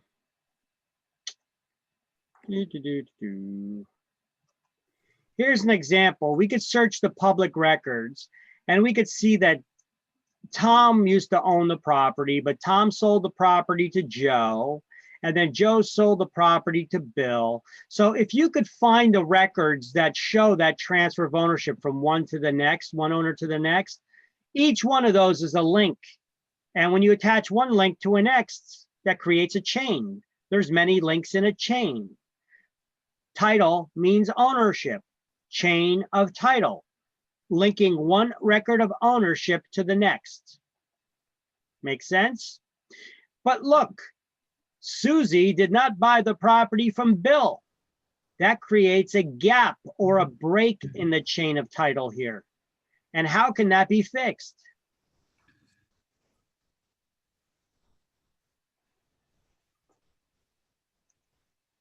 We could get that fixed or cured by having the person who Susie bought it from, maybe it shows that Bill sold the property to a third party, but not to Susie.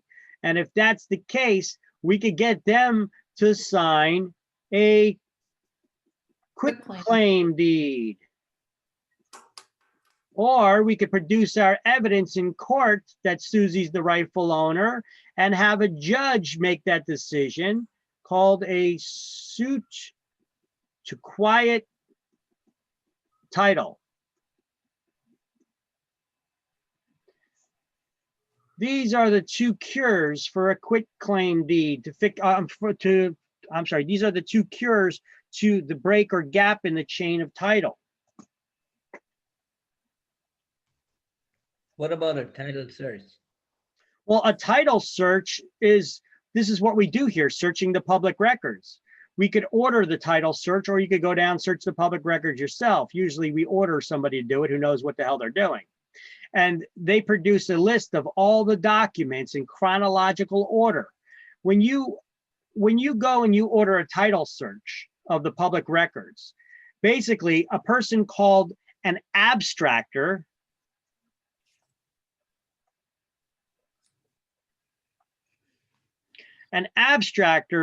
performs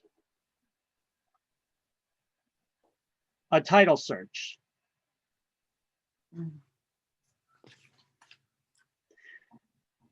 Which is a search of the public records.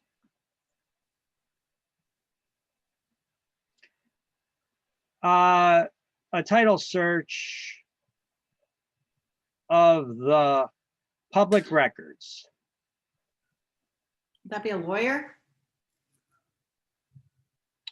It could be a lawyer in some of the smaller towns, and we would issue that as a certificate of title, though, then, because then the lawyer can just say, I searched the records, you got good title. But there's actually somebody called an abstractor. This is actually a job right here. You could be an abstractor. An abstractor is a person who searches the public records. And look, title companies are insurance companies. They have abstractors on their staff too. They're people who know how to search the public records. Okay. I mean, you have access to the public records. You could go down there, but do you know how to search them? Do you know how to trace or find all the documents throughout history and link them together? Oh, no. So, but you could learn, that's another profession there. So an abstractor would go down and search those public records. Now, these days, a lot of this stuff is getting digitized, so you could search this stuff online. However, nothing actually beats an abstractor, a human being actually going down there and searching everything to try to find everything. With all the records scanned into the public record already, no, stuff could have been missed too. So, and there's a little time lag in there. If somebody just recorded something, it may not have been scanned yet and added into the digital records. So an abstractor can go down there and actually search those big Harry Potter looking books. If you've ever been down to search the public records, it's like these giant books that you open the cover. It's like a big Harry Potter book, blow the dust off of it. You open up the book and it's giant pages, and it's got a list of all the actual deeds that were signed by you and recorded by all the owners. It's all the original documentation that's down there that's added into a book. And we got public record page numbers where the deeds can be located. They got book numbers and deed numbers, and that's all. You find the book that your deed is recorded in by going to that wooden shelf that's got all the card system in there. Remember the Dewey Decimal System?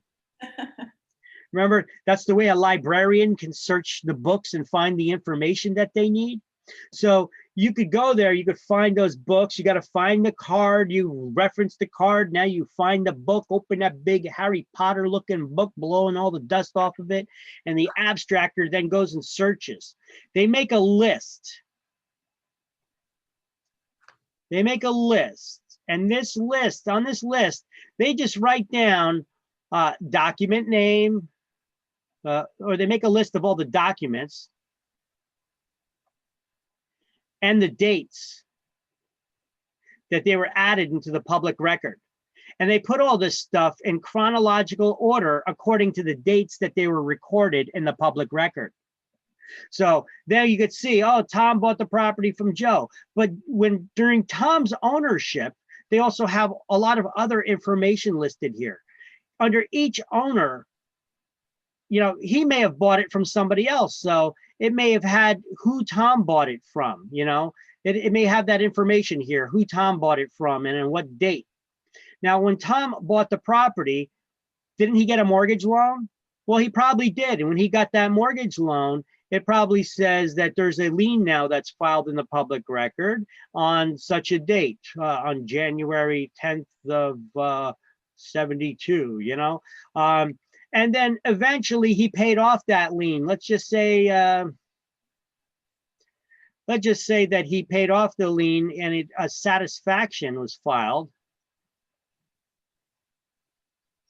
You can find that in the public record. That was also filed on one, let's say it was filed on 1/1 of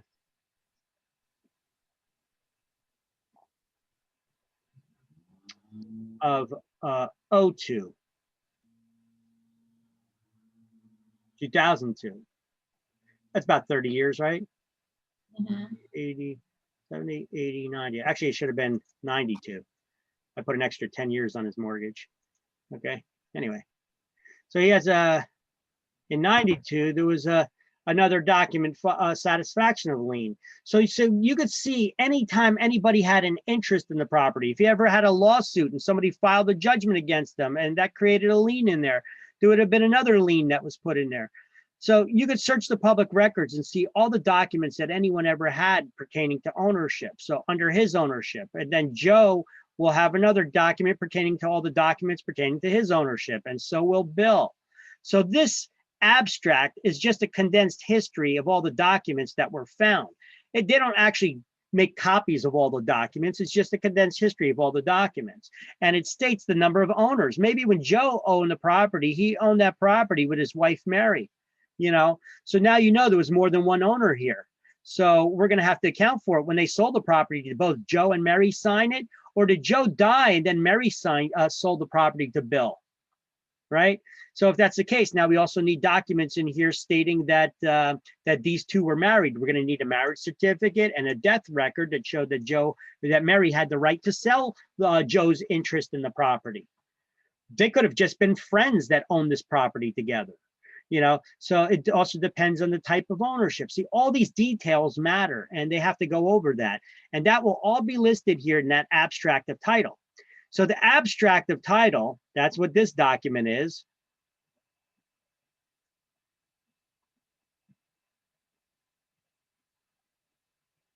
It is a condensed history of all the documents that can be found in the public record.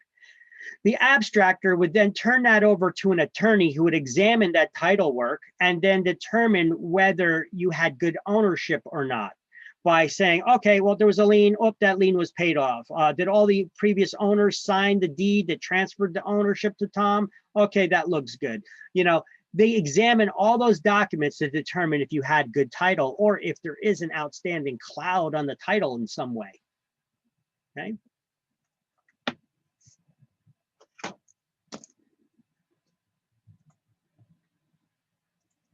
So the chain of title is that link from one owner to the next. So we're going to highlight in the book, the chain of title shows the record of ownership of the property over a period of time. An abstract of title is a condensed history of all instruments affecting a particular parcel of land. And then also underline the word abstract of title, another term to know. You need to know chain of title, you need to know abstract of title. Both you'll see on exams.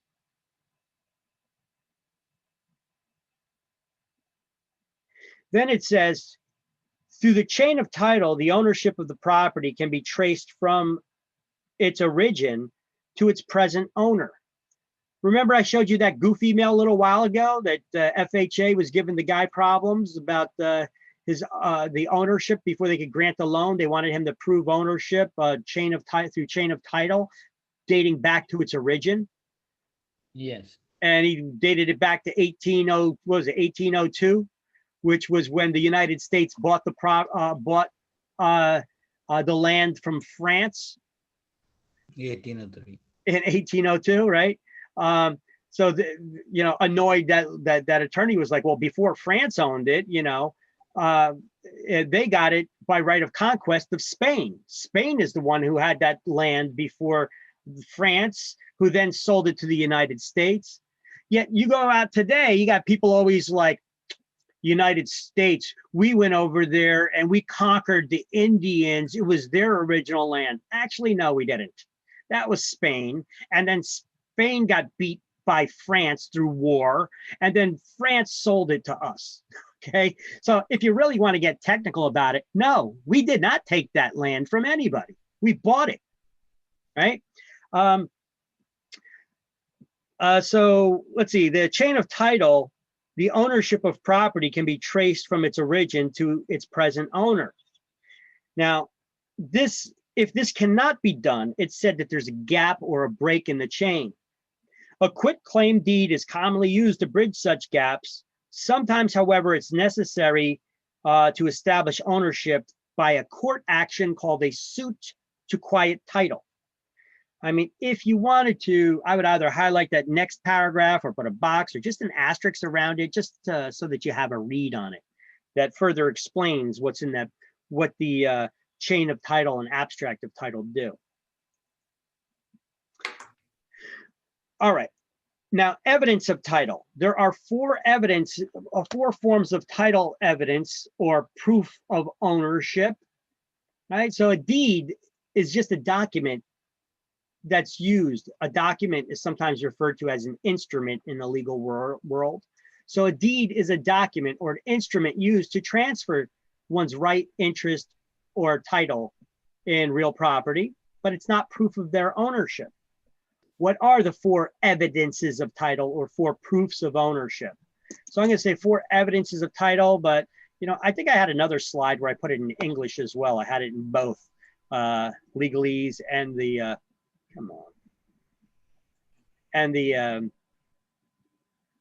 English translation. So four evidences of title / proofs of ownership. That's two ways to say the same thing, right? Four proofs of ownership, four evidences of title. Evidence, proof, two words that mean the same thing. Title, ownership, two words that mean the same thing. You guys should be translating in your head, because you guys are learning a new language, the language of real estate, which also includes a lot of legalese too. And we're learning a lot of these terms. They're common terms, but in order to fully understand them the way that they ask them in questions, we may get a little bit lost when they start using words that, we try to normally use simple words in our everyday life. But if you expand the vocabulary a little bit, you actually sound a little bit more professional. But that's the way that they're going to ask them on exam. They use these more proper professional sounding words to expand your vocabulary a little bit. But when you're just learning this stuff, it makes it more difficult because they're not words that you're commonly use in your everyday life. So you got to get used to studying them a little bit. Evidence of title.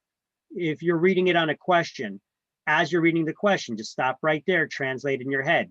proof of ownership. Let's move on. What does the rest of the question say? So that you fully understand what the question's asking of you.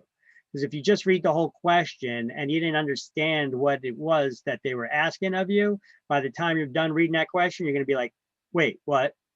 And you're going to go back and read the question 5 more times, right? Isn't that what you guys do? You know, you read a question, you read it all the way through, and then you're like, wait, what did I just read? And then you go back to it and you read it a couple more times.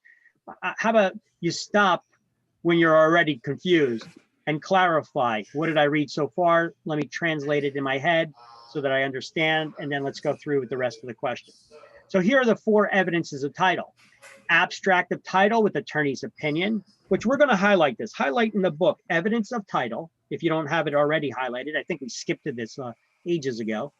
Highlight evidence of title, and then highlight there are 4 generally used forms of title evidence. You know what? In the book, write / proof of ownership or proofs of ownership.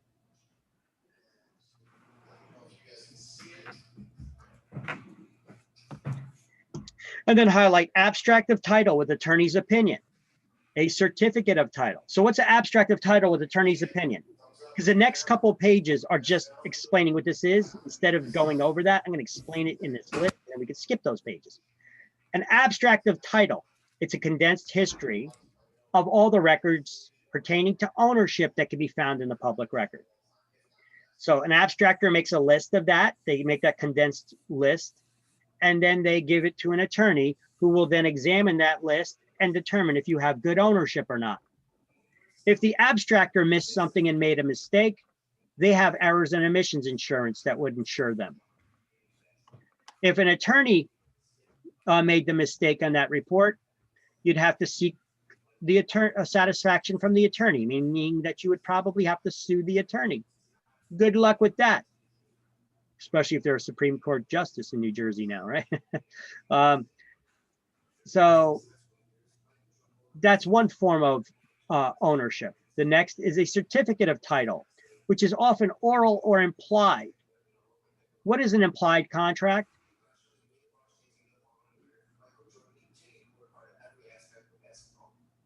Anybody? What's an implied contract?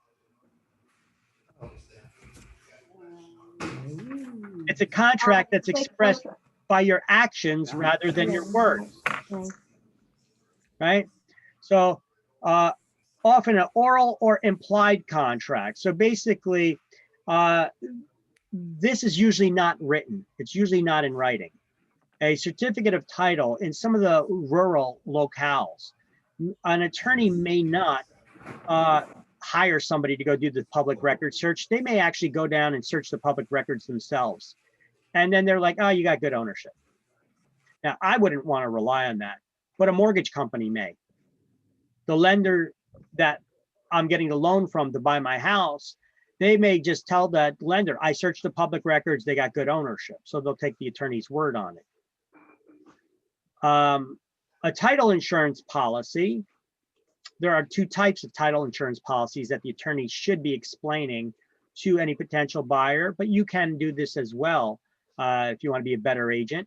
That often the buyer will order title search and title insurance. They'll have the attorney do it. But the buyer can order the title search and the title insurance on their own. They don't have to go through the attorney. The attorney will usually get a little pissed off though, because they usually have a family member, their spouse, that's the owner of a title company. And that's who they give all their title searches through and where the title insurance is ordered through. And they make even more money, okay? Because it would be illegal. It's actually conflict of interest for an attorney to be the attorney on the transaction and selling you insurance on the same transaction, acting as that insurance broker. So they can't, but they can have their spouse. And so they put the company in their spouse's name and they end up doing the same thing anyway, still making the money off of it. This is how things get done. But you could order your own title insurance through whatever company. Now, are you going to get a better deal ordering it from someone else? Can you shop around for better pricing on title insurance? No, because it's standardized. You cannot get a better fee, a better price on title insurance from one company to the next. The only difference is maybe services that they provide, but the title insurance itself is set by the state. The prices are set by the state depending on the value of the property in question. Got that? So you're not going to get a better price on title insurance going from one company to the next. It's not like car insurance where you could order and shop around for a better price. The price is set by the state. It's a standard pricing. But there are two title insurance policies, a lender's policy and a buyer's policy. The lender's policy, should any time title fail in the future, would pay off any outstanding amount that's owed to the lender. And the buyer's policy would reimburse the buyer for any money that they paid off on this house, for closing costs, for the purchasing of the house, for mortgage payments over the years, if somebody ever steps forward and rightfully claims that they are the owner of the property. So let's just say you guys own a property right now. Anybody here own a property, own real estate? Yeah. Yes. All right. Yes. Pretend this for a moment. Pretend that me, you don't know me from Adam. I step forward and I claim I'm the rightful owner of your house. What are you going to tell me? Go to hell. You can tell me to go to hell. I'll be like, I'll see you in court. And I take you to court to prove that I'm the owner. And if I have documentation that I have evidence that I could prove that the person who you bought it from or the person that they bought it from did not get a proper transfer of ownership. If I could prove that, is your purchase valid? Papi, tienes las cosas para. Yeah, what if I have proof as well? What? What if I have proof as well? Hold on a second. Let me put it in a different context for you. The same type of situation. Okay. Let's just say that you bought a DVR player or CD player, DVR player, stereo equipment, whatever. A TV. Here, let's put it that way. TV. That should be kind of timeless. Let's say that you buy a TV. And you bought it from somebody, it's brand new, it's in a box, but you didn't get it from the store. Okay. You paid him for it, but he stole it. Because he stole it from the store. He smashed the window and took it out of the front window of the store. But you paid for it. You got it legitimate, didn't you? I think so, yeah. I think so, yeah. Well, you paid for it, but if it's stolen property, isn't it an illegal sale? Yeah. Will you be able to keep that Yeah. stolen property? No. No, you can't keep it. But I paid for it. That's the same argument that you just made right now with the real estate. If I could prove that the person you bought the property from or the person they bought it from was an invalid sale, that sale was illegal. So any transfers of that property after that were also illegal sales. Gotcha. You know, so there's a way of better understanding it. So guess what? You got to get out of that house and turn it over to me now. Now you may be like, wait a minute. I got a lot of money in this house. I'm living in this house. What about, I paid mortgage on this house. I got a loan on the house. What about that? How's that my problem? I hope you've got title insurance. Title insurance would pay off because they would have done that search in advance. Because remember, caveat emptor, let the buyer beware. You better have done your due diligence before you purchase that property. And if you got a title insurance policy and they missed something like that, well, then you'd get insured. There's two policies. One policy would pay off the lender for any outstanding balance on the loan. The other policy would pay off the owner, the buyer, for any money that they may have laid out over the period of time on that property already. Important to get title insurance, right? So instead of the abstract certificate of title, I think the title insurance policy is the best proof of ownership. It also secures that buyer. It's insurance. It insures you against loss. So you can be pretty certain that the title insurance company's abstractor does a very thorough job before they issue an insurance policy, because they don't want something like this, which could be a costly mistake, to come back and bite you in the ass later, right? Or them. And then lastly is a Torrens certificate, which is not used in New Jersey. This is a three-party system that anytime there is a transfer of ownership that takes place, it has to be done at a central registry of record keeping, so that your deed is always recorded in the public record. Anytime there's a transfer of ownership taking place, it has to get recorded. It goes to a third party who then records those documents. In New Jersey, do you have to record your deed? Yes, For the title to be valid? yes. No. If I sign the deed as the seller and I name you as the buyer, transfer of ownership takes place upon delivery and acceptance of the deed itself. You don't have to go down now and record the deed to make it legitimate. It's in your best interest to, but you don't have to. Oh, okay. And if you don't, in the public record, it may be showing as a break in the chain or a gap in the chain of title. Mm-hmm. So say you never recorded your deed and now you sell it to Susie. Susie's listed as the owner, but look, you were never listed there because you never recorded your interest. But was your ownership real? Yeah. Yeah. Absolutely. Wow. See how that could happen?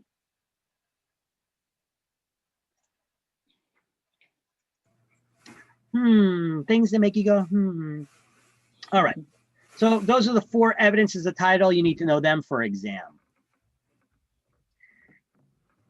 So next, the Torrens certificate, I want you to write not used in New Jersey. And then beneath that list, you're also going to highlight a deed is not proof of title, ownership.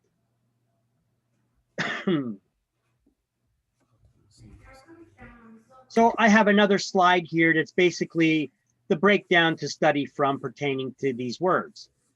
Title is a word that simply means ownership. There's no document in real estate called title. Instead, we use a deed to transfer the ownership. And here's 2 definitions, 2 ways that it can be worded, what a deed is. A deed is a document used to transfer ownership, rights, or interest, but is not proof of ownership. Or you could say the same thing by stating a deed is an instrument used to convey title, but is not evidence of title.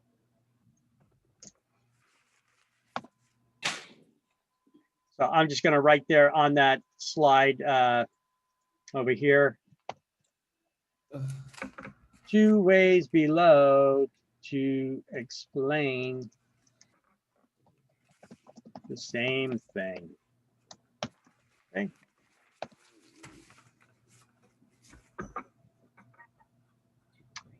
Now, ownership is transferred upon delivery and acceptance of the deed itself, which does not need to be signed or dated by the buyer unless the buyer records the deed.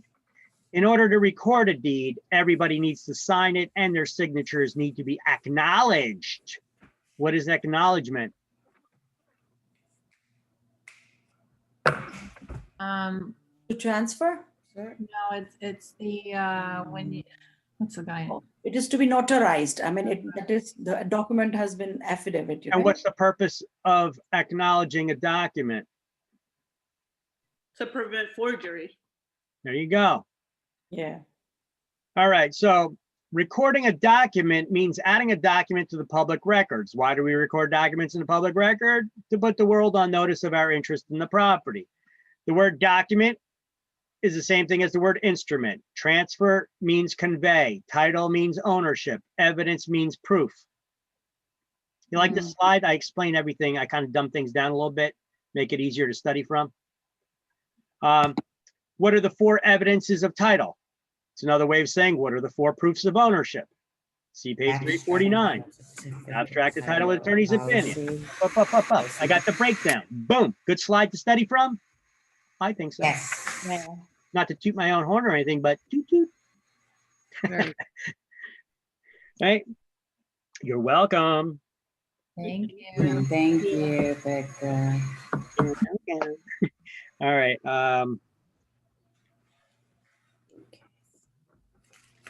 You know what? I don't think that we highlighted the chain of title and evidence of title, but we didn't highlight caveat emptor, constructive notice, or actual notice, did we?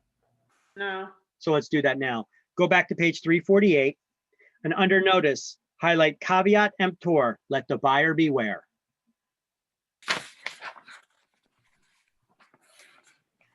Then on the next paragraph, highlight constructive notice or what the buyer could find out. And then I wrote above that, because it's recorded in the public record.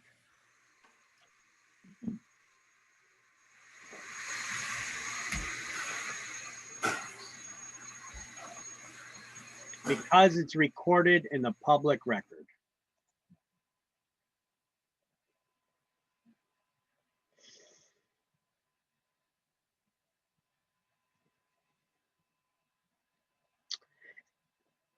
And then on the next page, at the top of the page, I highlighted on the first line, actual notice, any information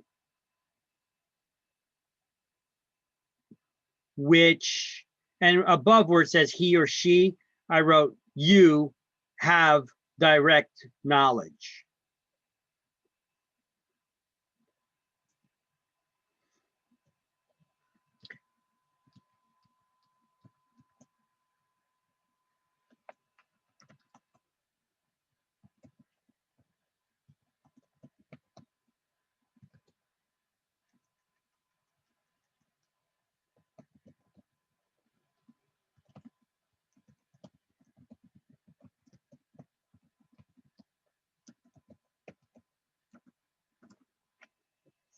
Okay.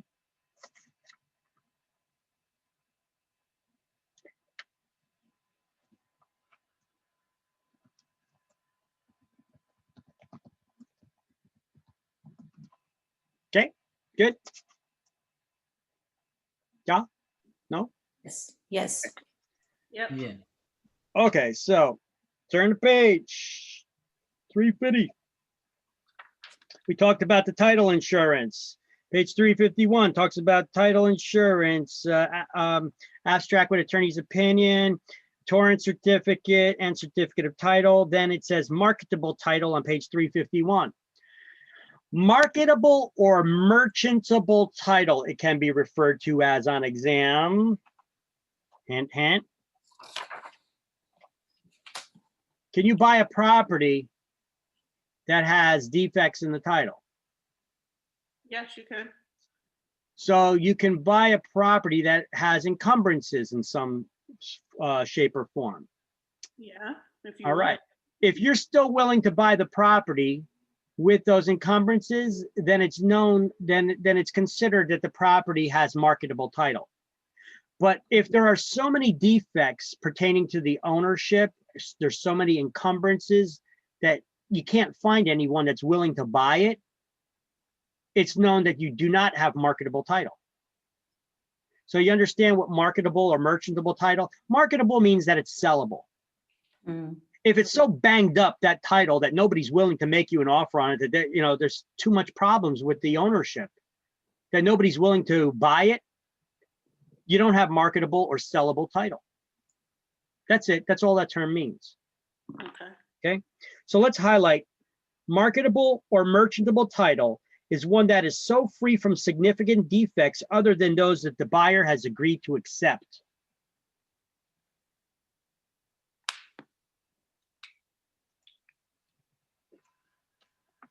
Now, let me correct that. Let me add that to the definition. Marketable or merchantable title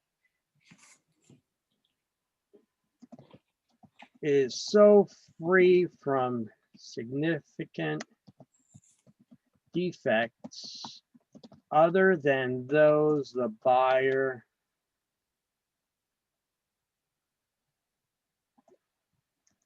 has agreed to accept.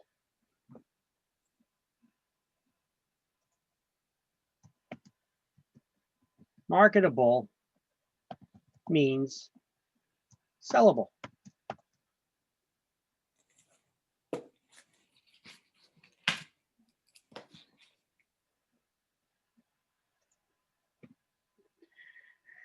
So it's free from significant defects other than those buyer has been informed about by the seller and accepted. The purchaser can be assured against having to defend the title, and it's useful to buy title insurance as well to protect you in those events. And we already went over some reasons why. Closing the transaction. Okay. Boom. There's usually two parts of it. There's usually two transactions that take place in any real estate transaction. One, there's two, here, let me reword that. There's two closings that usually take place in the transaction. So you get a loan. It's a dispersal of the mortgage funds in exchange for the purchase price, okay? Now, what's going on with that loan there? You get a note, which is the financing instrument, and a mortgage, which is the promise to pay, right? There's two parts to the mortgage. The loan or mortgage loan. Now, there's two transactions usually taking place at closing. One is the closing of the sale, where the seller delivers the deed in exchange for the purchase price. The seller delivers good title by deed, and the property is in the promised condition, is delivered in the promised condition. How about that? And the property is delivered in promised condition. And then two is the closing of the buyer's loan. That's a transaction too, right? The closing of the buyer's loan, that's a transaction all in itself. Yeah. Okay. I mean, you have to go through a lot to get that loan. You have to put in applications. You have to get appraisals done. You have to get credit checks, supply all of your documentation to the lender. You have to go through the approval process, blah, blah, blah. You know, there's a lot that had to get done, right? So the buyer signs all the lender's documents at the closing table after providing all their financial information, property information, and inspection report appraisals, showed evidence of insurance for the property that's put up as collateral for the loan, or I call it collateralized property, right? So these are the two transactions that take place at the closing table. Let me do this. The closing of the buyer's loan, that's one. And the closing of the sale, that's the other. And this is an exam question, sooner than later. Hint, hint. Wink, wink. Nod, nod. Okay. Got that? Yeah. Got that subtle hint? All right. Closing the transaction. All right. In order to close on the real estate so at the bottom of this page in the book, page 351, under closing the transaction, second paragraph, we're going to highlight a deed is delivered in exchange for the purchase price. In many sales transactions, two closings actually take place at this time. Highlight the closing of the buyer's loan and highlight the closing of the sale.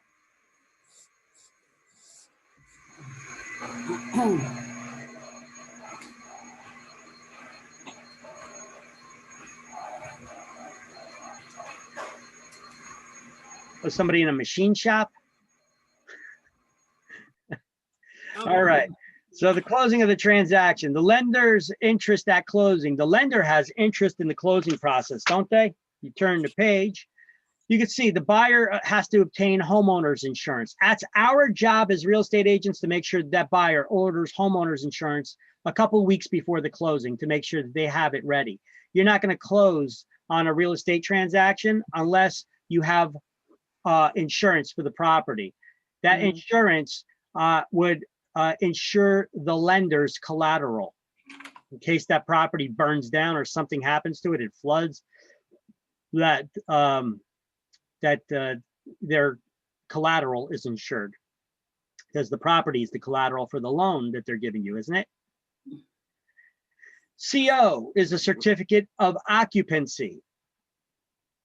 The certificate of occupancy, we need to make sure that the buyer gets this from the seller. So the seller has to order the certificate of occupancy and do whatever work is necessary to obtain it.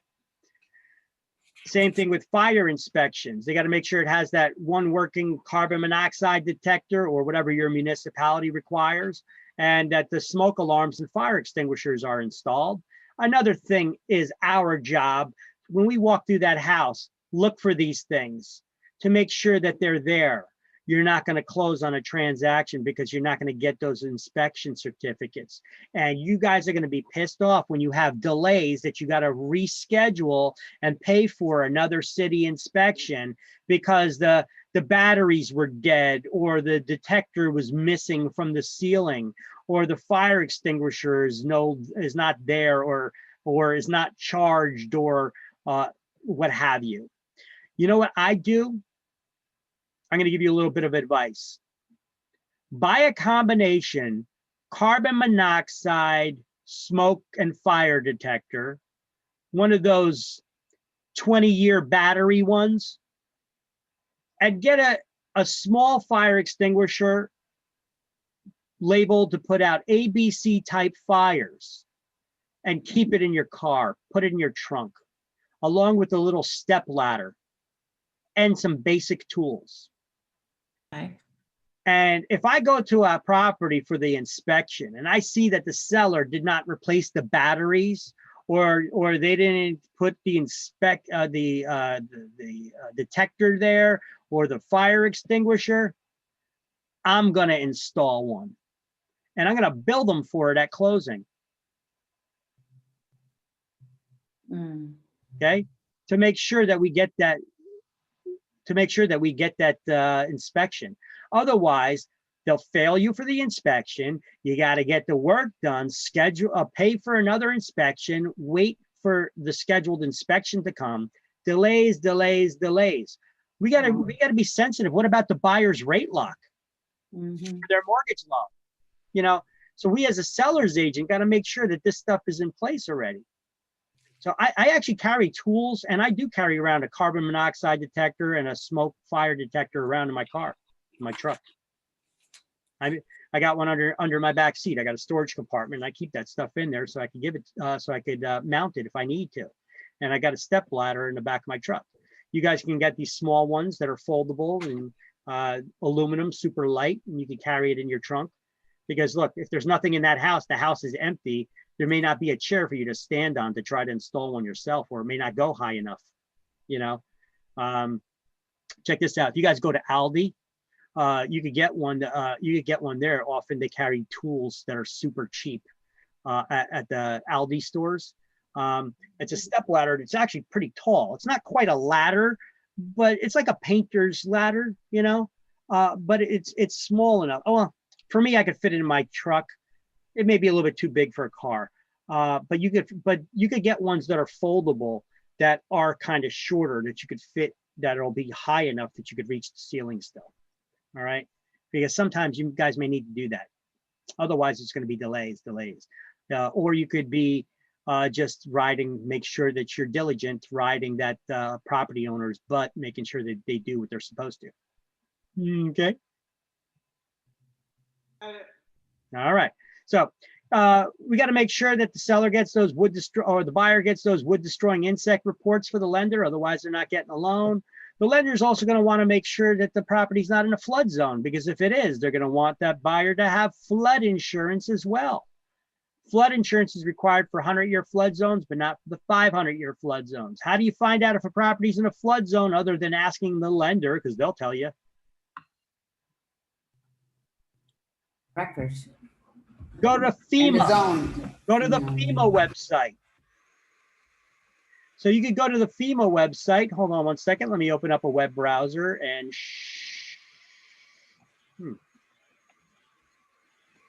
I don't have a web browser open, so give me a second. Let me open a web browser and I will show you the FEMA website, where you go to, where you find this out. I know in a previous chapter I had the links for it in the slide. Apparently in this chapter, I don't right here, but I may later on. Either way, I have it in the in my web browser. Give me 1 second while I open up the FEMA website for you, okay?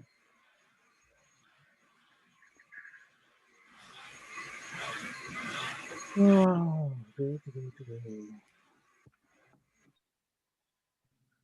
I mean, you could even just Google this stuff and it'll come up. But let's see, where did I put it? Inspection issues. Flood zones. Red, water, and hazardous conditions. Huh.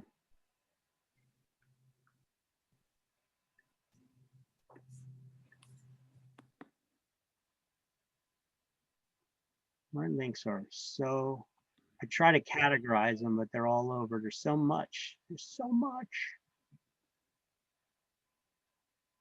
Agent resources, here we go.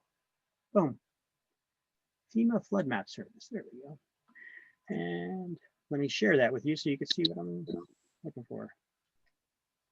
So here's the website at msc.fema.gov/portal/home. That'll take you directly where you need to be. Chris, can you pass me my turn? And you see, you could put in, you could actually put in either coordinates of latitude and longitude, or you could enter property address here to find out if it's in a flood zone or not. Do any of you have a property address you'd like me to put in there to find out if it's in a flood zone or not, or close to ones that we can look up on the map? Yeah, you can put mine. Or your neighbors. Give me a neighbor. Doesn't have to be yours, okay? Or you could say it's your neighbors and it'll be yours. I don't care, but here, go ahead. Give me an address. Five. Somebody. Kimberly Drive. 5. 512. 512. Kimberly Drive. What drive? Kimberly. Kimberly, like that? Kimberly Drive? Yep. Where? Millville. Millville. New Jersey. What's the zip? 08332. All right. And let's just do a search, see what comes back.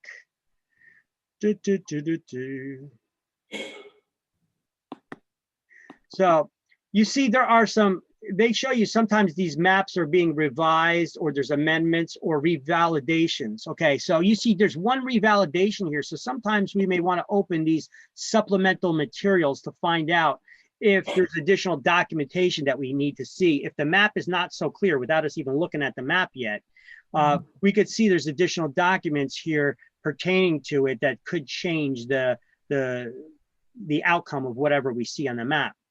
So here's where the property is located. I don't see water anywhere within it. We see water all the way over here. I don't know what that blue line is though. What is that blue line? Let's see. Without base flood elevation, okay. So that's a light blue line now. Hydrographic features. I have no idea what the hell that means. But there's a blue line there, which is interesting. But either way, this is the closest water I see from there. I would guess this property is not in a flood zone. But that's just a guess because I don't see water anywhere near it. You see this? What does it say on this map? USGS, the national map. That's the United States Geological Survey. Remember I told you about this is the satellite image from them. They monitor our planet, right? So you never know. This could be in a flood zone, but I don't think so because I don't see any water in its immediate vicinity. But this could be, this whole area could be in a low-lying plain that there's water, a big reservoir somewhere way out that could flood it, you know, so. Dam is around the corner. There is? Yeah. Yeah, so that's why I don't want to make it, here, we could zoom out on it a bit. Oh, look at that. You see there's a big blue line around this area and you're just within it. Oh, that sucks. Okay. So what do you, now Now, I don't know if that's 100-year. It says hydrographic feature here. Hmm. Special flood hazard area. I don't know, because it's not in a blue area, but it's just in that special hydrographic feature. There's a lot of like when it rains in the woods in that area. I don't know. Over It's here. yeah. Over there is like that's like Maurice River or like Union Lake. No, that's Maurice River definitely. And then Union Lake is the stream. Okay, so you see this stream that leads off to this big area over here, that lake, yeah. But it seems like these are not in a low area, but this apparently is. So apparently this area can get flooded, which is very strange because this area is right close to the water. Mhm. I don't understand why. It may have an elevation. It can be at a higher elevation though. We're only looking at it from one dimension. If you look at it from the side, what's the elevation of all these homes? Are they higher? I don't know. But this area particularly seems like that you're within. So if we were to look now at the, the revalidations to that map, oh, I got to download something. I don't know what the hell that's going to do. So I don't know what that's going to download. Let me take a look real quick. I have no idea. Is that going to open a PDF?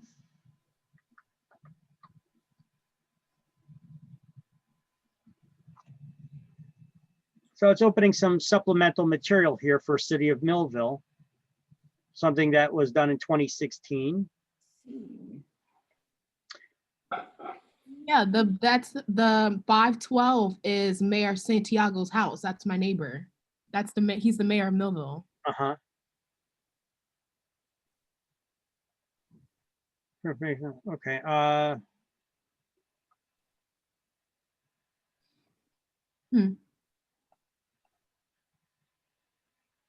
Yeah, apparently they have revalidation letters for a couple of parcels here, and apparently that property may be on one of them.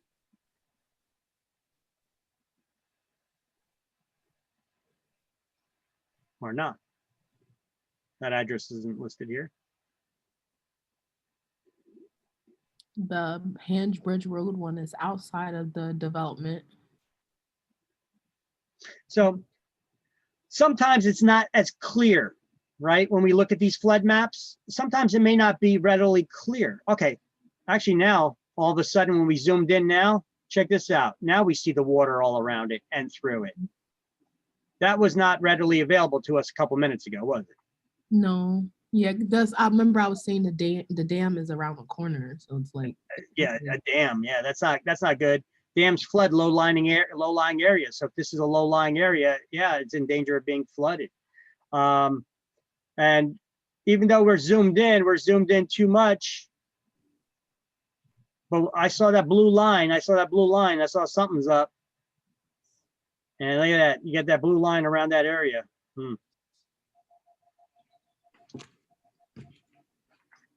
Yeah, look at this. This is a floodway. So if that's so if it may not be readily clear, I'm not going to spend much more time on this. It may not be that readily clear. If it's not, then how do you know for certain? If it's in a flood zone, where there's two ways. Contact the mortgage company. They'll tell you if they're going to require flood insurance. And you may have an argument with them. If you really want a true determination, when you get your survey done, you could ask the surveyor for an elevation report as well. The surveyor then, when they measure your property, they're also going to measure its elevation. Because you could have a property that's right here next to this floodplain. You could have a house right here next to the floodplain over here. But it's on 100 foot, it's raised 100 feet. It's on top of a mountain or something, so it doesn't look, just looking at a flat map, it's hard to tell that. But either way, usually when you look at these maps, it's kind of easy to tell, but not always, like in this unique situation here. All right. So that's part of the lender's interest to find out if you're in a flood zone too. It's buyer's interest too, because it could affect their ability to buy. Let's see, the Consumer Financial Protection Bureau. Now we're going to get into all these forms again that we went over a while ago.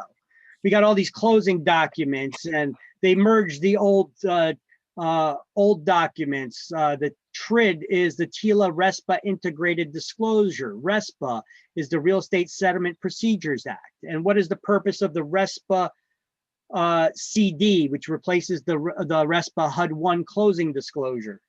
It's to ensure that the buyer and seller are aware of every penny in the real estate transaction, that they have accounting for that. And you guys already have this stuff highlighted on page 353? Yeah. Yes. Okay. So on page 353, they're talking about that RESPA disclosure statement. And TRID does not apply to these following properties that's in that list. Here's what we need to know. You need to know RESPA and the Real Estate Settlement Procedures Act. The CD closing disclosure ensures that the buyer and seller have knowledge of all the settlement costs. Section 8 prohibits against kickbacks. Section 8 of RESPA law prohibits kickbacks, that somebody cannot get paid in a transaction if they didn't do any work in that transaction and licensed to do so. Section 9, you're not going to get on exams, but it's good to know either way, prohibits lenders and sellers from requiring that you use a particular insurance provider. And Section 10 limits lenders on how much escrow deposits that they could require if you're including your property taxes and insurance in your mortgage payment. This is not a bad slide to study too. The way I got it broken down here. Because RESPA, that definition you need to know. Section 8 you need to know for exam sooner than later, hint, hint. Just those two, really. Oh, and the lender has to return overages at least once a year. They got to do their accounting, return overages over $50 they have in excess in their escrow account. So I'd study those three.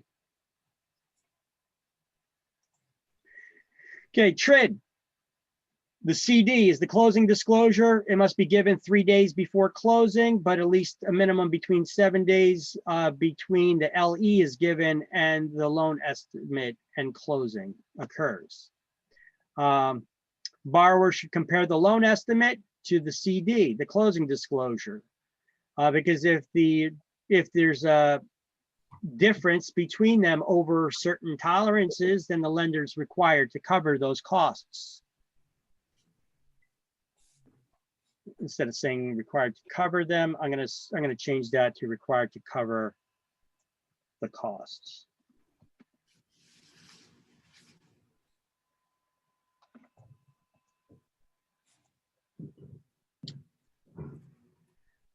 So this actually is not a bad.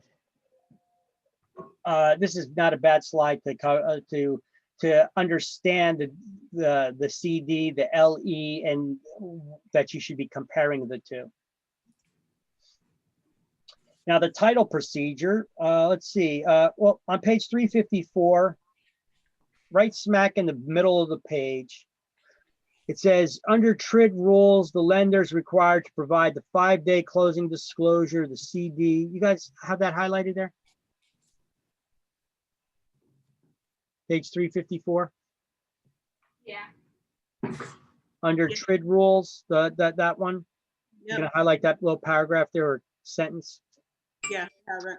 That they're required to provide the 5-day closing disclosure at least 3 business days before closing, with a minimum of 7 business days between the issuance of the LE and the closing. Okay, turn the page. This is actually the CD, the closing disclosure. If we go to the second page of the closing disclosure, I want to show you something. I want to show you 2 of the most important lines on this document. You want to know what they are? Go to section under other costs, section H, which is titled other, and line number 5 and 6.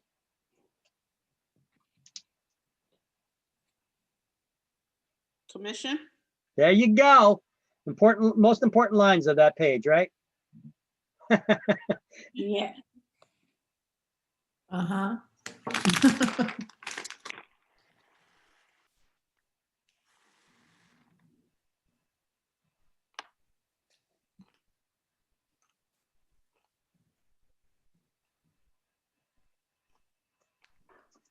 All right. What slide is this? Slide number 6. That's to Alpha Real Estate Broker and to Omega Real Estate Broker. Is What? that like the name? What's the matter? Oh, oh yeah. Well, there's 2 different brokerage names. Those are the company names. Okay. Okay. So your company will have its name. You guys should look at that when you go to closing. You guys will get a copy of this or ask for it. Make sure you get a copy of it. Your broker is going to want a copy of this CD. Make sure that that total figure that goes to your brokerage, it matches the commission bill that you sent to the attorneys weeks, if not months before the closing, on how much commission that your agency is due at the closing. We have to send them a bill. If we don't send them a bill, they're going to guesstimate it. Oh, Make sure you send a bill for the commission. Yeah, your company will have probably some kind of a letterhead or some kind of a bill statement template that you need to send a bill for the commission to the closing agents, whoever's handling the closing, whether it's a title company or attorney, so that you get the proper commissions paid. So they'll calculate them in. All right. Turn the page, 360, the title procedure.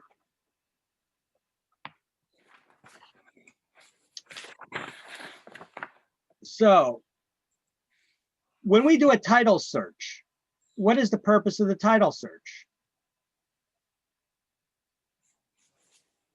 To check for like any liens or anything. To check for any liens or encumbrances on the title, right? Yeah, But wait a minute, that's done often a week or more before the closing. Is it possible that between the time we did the title search and the closing occurs, that there could be liens added to the property? Or maybe the seller didn't pay a contractor for something, they get sued and they get a lawsuit judgment or something attached to the title? Yep. yeah, possibly, yeah. So what about that gap of time? Well, because of that, Mhm. often at closing, the title insurance company will require the seller to sign an affidavit of title. It's a sworn statement. Now, what is this affidavit saying? The title insurance company has the seller sign this at the moment of closing. It verifies they have not encumbered the property since the title search was done, swearing that they have no judgments, no unpaid contractors for repairs or improvements. They didn't file for bankruptcy, and the seller is in possession of the premises, so there's no squatters there or anything.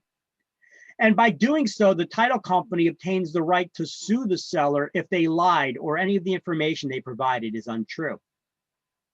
Because the insurance company, the buyer's already insured. You bought that insurance, they issued the insurance. So this gives the insurance company the right to sue the seller if any of that information is wrong. So after all the conditions are met, the agent disperses the purchase price to the seller, the closing agent. I should probably clarify that, right? After all these conditions are met, the closing agent, who would be attorney or title company, disperses purchase price to the seller. They give the keys and the original CO and fire inspection certificates to the buyer along with the deed. And then they record the deed and the mortgage.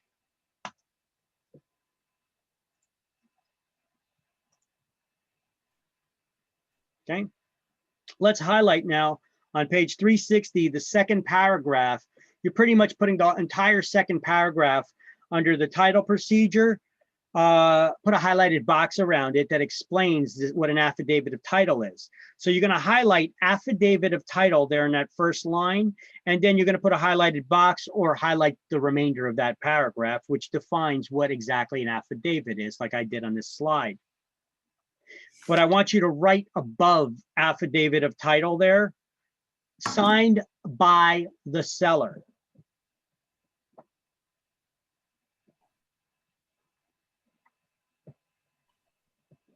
So who signs an affidavit of title, and what is an affidavit of title?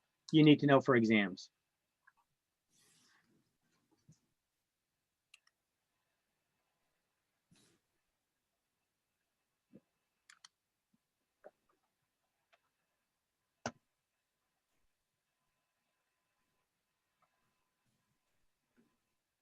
Don't forget, we do those inspections, those final walkthroughs. When are you going to do them? The day Day of. of the closing or the night before. Yeah. Well, Yeah, I would do it the day of the closing on your way to closing. Night before, remember I told you the story about the one that I did? The Oh, night yeah, yeah, the before? kitchen. Yeah, then the kitchen was gone. They stripped it out between the evening, the night before, and the actual next day of the closing. You don't want that happening. That's a headache. Oh, no, no. Okay, closing in escrow. Nothing to highlight here, but I'm just going to explain it. Okay, what is an escrow closing? Sometimes you get this on exam. It's becoming more and more common. Usually in the past, and even still today, when we have the closing of the real estate transactions, all the parties meet at the closing table. You got the seller and the buyer and their respective attorneys and their real estate agents all huddled around the one big conference room table. And everybody's signing documents and transferring them to each other, making small talk while at the closing table. That's your typical closing. But it's becoming more and more popular, an escrow closing, where this is a closing done by a neutral third party. It's basically going to be one of those attorneys or a title company, where the seller can come earlier in the day or days before the closing and sign all the documents that they're required to and drop off the keys to the house and their original inspections, certificates, etc. And then the day of the closing, only the buyer comes there and they sign all their mortgage papers and they bring the appropriate funds to the closing. You, as the real estate agent, make sure that you get the check for the money that's in the escrow account that we're holding for them.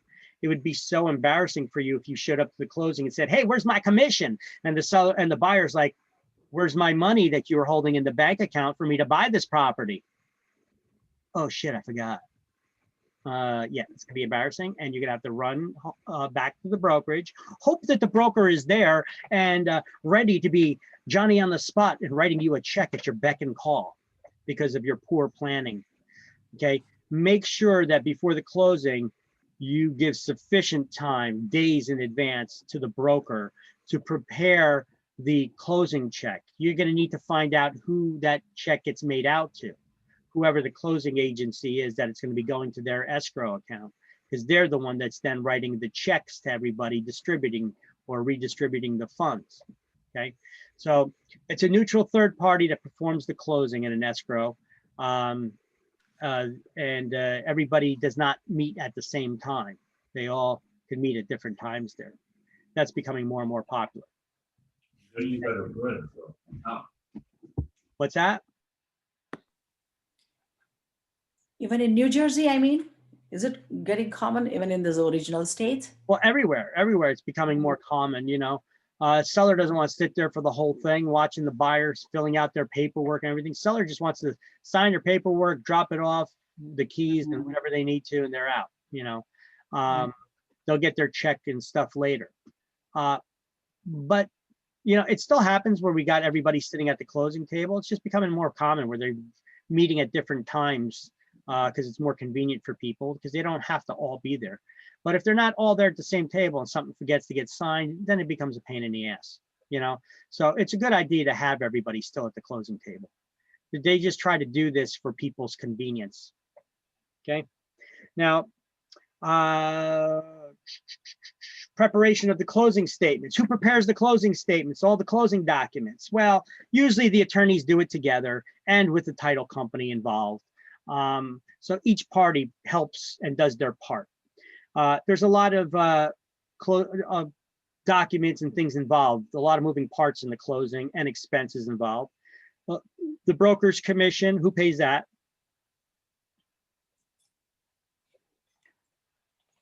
The seller?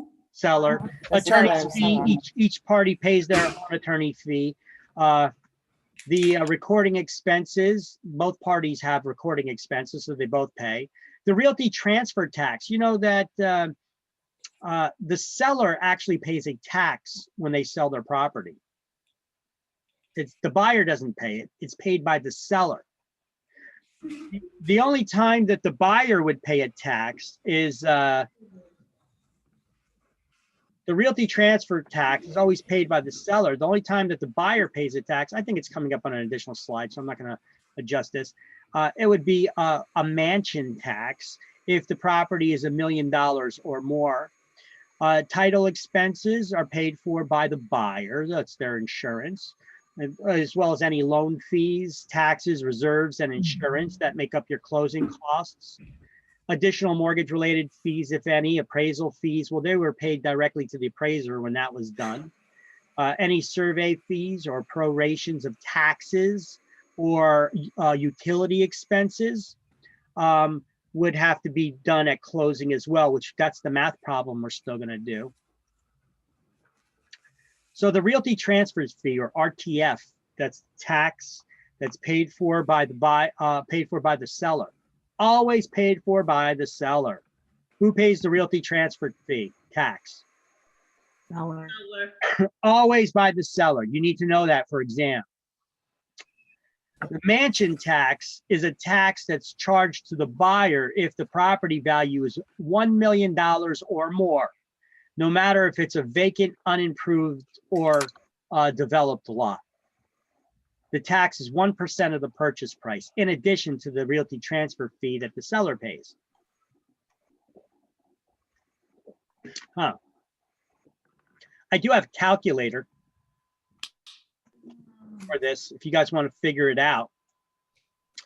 There's also a way to figure it out here in the book. I'm not going to show you how to do it. How to figure out how to pay that, how that realty transfer fee works. If we go to page 263, there's a chart there. I'm going to write that next to realty transfer fee. Where's realty transfer fee? 360. Or not? Or 360. Wait, okay, wait, hold on a second. I think I got my slide. Oh, my slide out of order here. Prorations. Okay. No, I don't have it out of order. There's just something we need to highlight before we go there. On page 361, a debit and a credit. It explains what a debit and a credit is. Pension taxes. So Pension tax? a debit is an amount that one person owes, and a credit is an amount that's entered into one person's favor. Let's highlight that on page 361 at the bottom under how the closing statement works.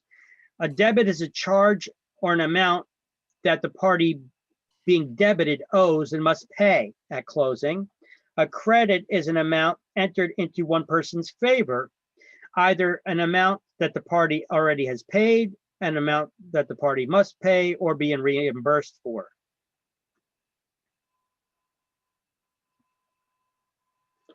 That's on page 361. So who gets a credit at closing? The buyer could get a credit. Well, I put a question here. Who gets a credit at closing? Whoever paid for it, whatever it may be. Okay, yeah. You see the way I wrote this? I suggest you write it in your notes or in your book here at the bottom of the page. Write this question: who gets a credit at closing? Whoever paid for it, whatever it may be. This will help you a lot on your exams. It will prevent you from having to think. You don't have to think about it at all.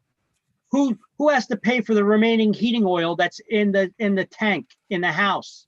Well, who paid for it? The seller did. So who gets a credit at closing for that remaining heating oil? Seller. And what about the buyer's escrow deposit money that they put down? Buyer get the credit. Because they paid it. See, if I don't specifically give you this question, sometimes people start overthinking it. They're like, wait a minute. Isn't the seller getting that money though? So isn't the seller getting the credit for that deposit money? Well, now you're overthinking. Technically, yes, that money's going to the seller, but the buyer's getting a credit against the purchase price. Right? Yeah. So let's remove all that thought process because you don't need all that. You don't need to overthink it. Look, I like the KISS concept. You guys know what the KISS concept means? Keep it simple, stupid. Keep it simple, stupid. You know, I like to keep things simple, stupid, right? Sometimes it's stupid, but it helps you remember, right? So I like to keep things simple, stupid, you know? So who gets a credit at closing? Whoever paid for it, whatever it may be. Prepaid taxes on the property. Well, unless the closing is taking place on the last day of the quarter before the next tax bill is due, well, the seller's going to get a credit for the remaining unused time that they paid in advance the property taxes for. Now, what if the seller did not pay the taxes for that quarter? Well, the buyer's going to have to pay them at closing in order to close because the taxes still need to be paid. But then the buyer's going to get a credit because they paid for taxes for a period of time that they were not living there. So they get a credit against the purchase price on that. Now, the delinquent or from the seller's proceeds, it will go back to the buyer. The delinquent taxes would go to the buyer. So there we go. I got that. But what about other items like what if it was a rental property? Who gets the security deposit? Well, neither one of these parties paid it, but it has to go to the new buyer because the buyer is going to be responsible for paying it out to the tenant when they move out if there was no damages. What about the rent?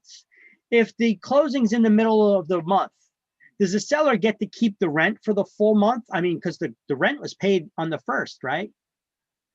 It is divided into from the date, whatever date the new buyer took over. We call that prorations.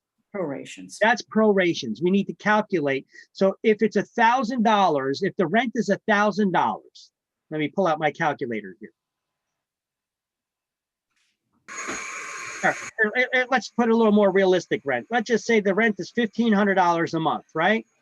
And there's 30 days in that month. We're going to divide it by 30 days. $1,500 divided by 30 days. Geez, all these messages are popping up. That's $50. That's $50 per day.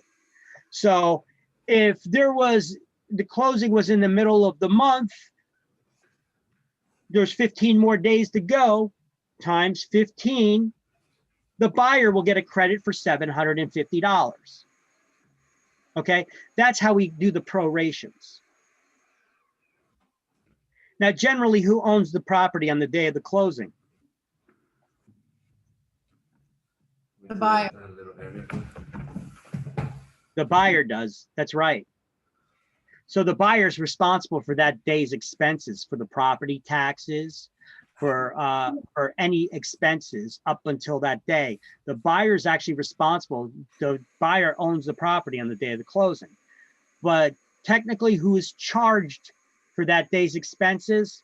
Well, usually the buyer, but it's whoever the closing agent marks down to pay for it. So if somebody's not really all in the numbers, they could charge it to the seller too, or they could split that day's cost. Do you know that I've had clients almost get into a fist fight at the closing table over who's paying for that day's expenses on the property taxes and there was another fee, I forget. I believe it. You know, I almost had a fist fight at closing. And my client was the buyer. He was so cheap. he didn't want to pay that day's expenses, you know? And it was funny because this guy, he was a difficult client. He was kind of a jerk, you know? Normally I'd step in between that. And when I saw it looked like it was going to get to a fist fight, I actually backed up a little bit. I wanted to see him get clocked. You know, the guy he's such a cheap bastard. You know, never underestimate the cheapness of people, guys. So the buyer in this, situation, he was just like, he was like, why should I have to pay the closing day's expenses? Well, traditionally, because you own the property on the day of closing. He did this. Well, technically it's after 5 o'clock. It's after the business day. So, and he started going into a rant like that. And, you know, that's when they started arguing. And then the seller got up in the buyer's face and it looked like he was going to clock him. And then he just went like this. Okay. It looked like he was going to hit him. And he just went, okay, no problem. We'll do it your way. We'll close another day where you get to get the full day in. So if we could reschedule this closing for another day, we're not going to do this today. We'll reschedule it for another day and you could get the full day's expense in, but I can't do it. I'm going away. We could do it next week, maybe towards the end of the week. Okay. So schedule something for next week. And he was like, whoa, I got a moving truck with all my stuff in it. He was like, how's that my problem? How's that my problem? You know, you're the one that doesn't want to pay for today's expenses. So we could make sure that you get your full day's expenses in. So you'll own that property on the full day. Early in the morning, we'll settle the closing for. And the guy was like, rah, rah, rah, rah, rah. And then he broke down and he paid that day. You know, the seller had him good on that. You know, he got him good. You want to play that game? It can work another way. We don't have to close today. You know, what would that do to a rate lock too? You know, you got to take all those things into consideration. I've seen sellers cheap too, though, where the seller was trying to hold hostage the extra keys for the house. The fixture, though, they're part of the front door lock, right? So you can't hold that hostage. I've seen them hold the remote control to the garage door opener hostage. They wanted an extra $35 for each garage door opener. Like, really? You know, the garage door opener is bolted to the ceiling in the garage. It's connected to a chain to the door. It's a fixture. It's part of the real estate. You can't charge them extra money for the remote control that controls that fixture. It's part of the fixture, you know, even though it's physically not attached. So these are some of the arguments that sometimes we come across, and we try to avoid them in advance by making sure that it's spelled out what's included and what's excluded from the sale. And we have to spell this out to people, especially if you see that they're cheap. Okay, you really got to get the message across to them. All right, let's back up a little bit again. Okay, so that mansion tax. That mansion. All right, so got a little feedback. Let me mute that a little bit. Okay, so the RTF is the Realty Transfer Fee Calculator. We're going to see on page 363 is the Realty Transfer Tax. On page 362, at the bottom of the page, we're going to highlight the Realty Transfer Fee is always charged to the seller in a real estate transaction.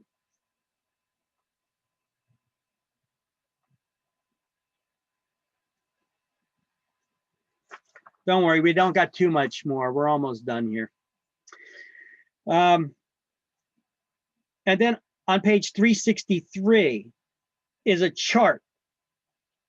Put a highlighted box around this chart. Can I put the chart in the slideshow?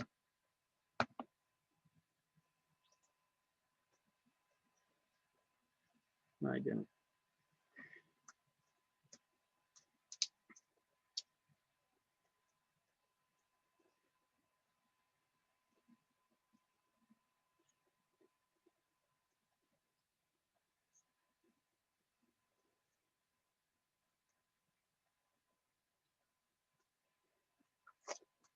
Okay, so on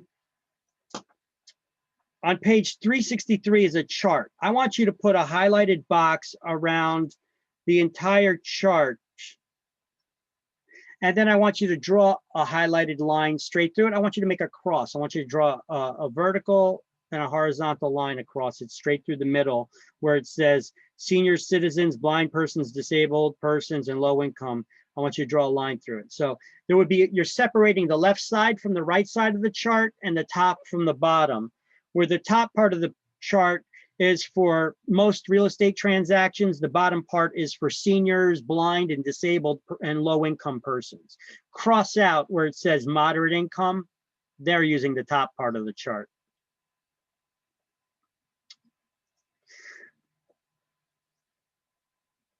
All right.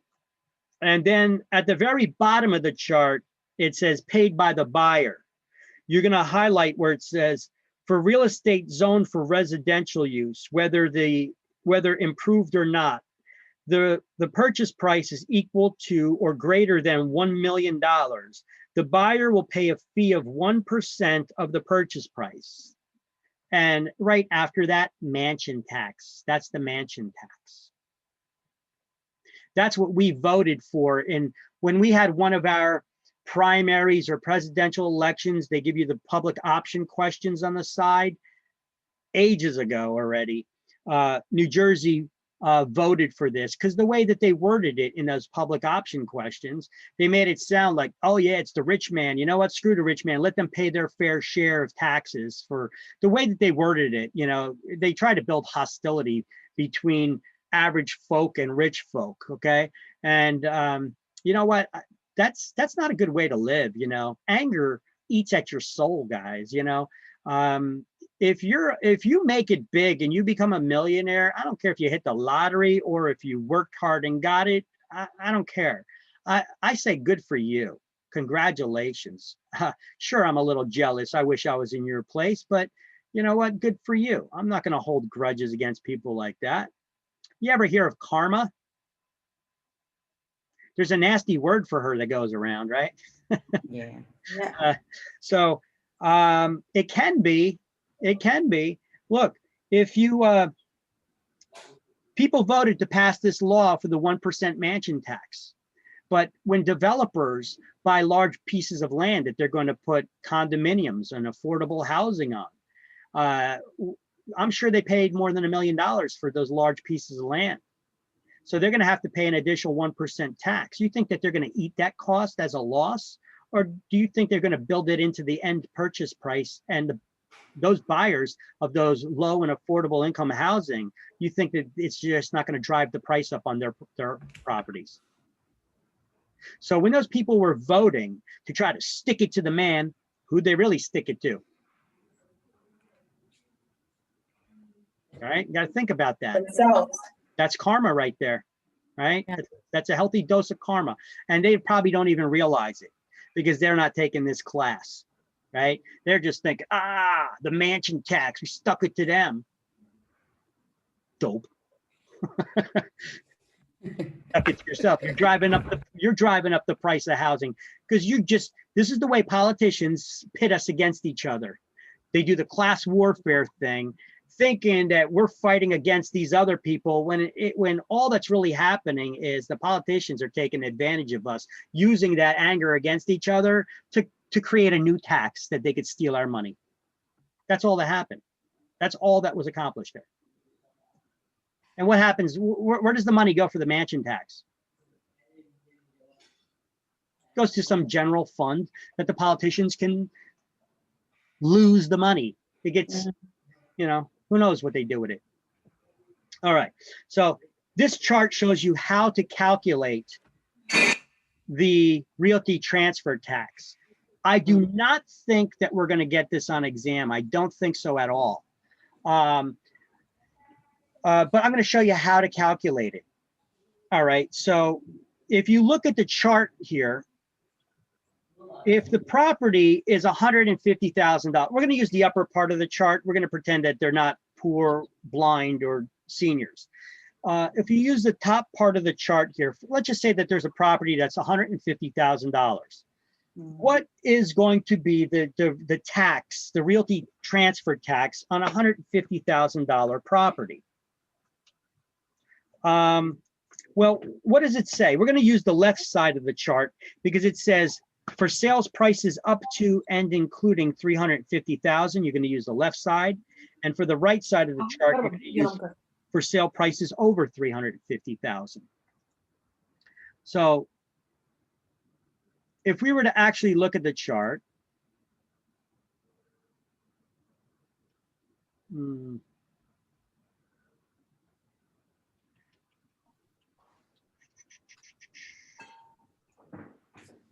if we were to actually look at the chart, so it says for up to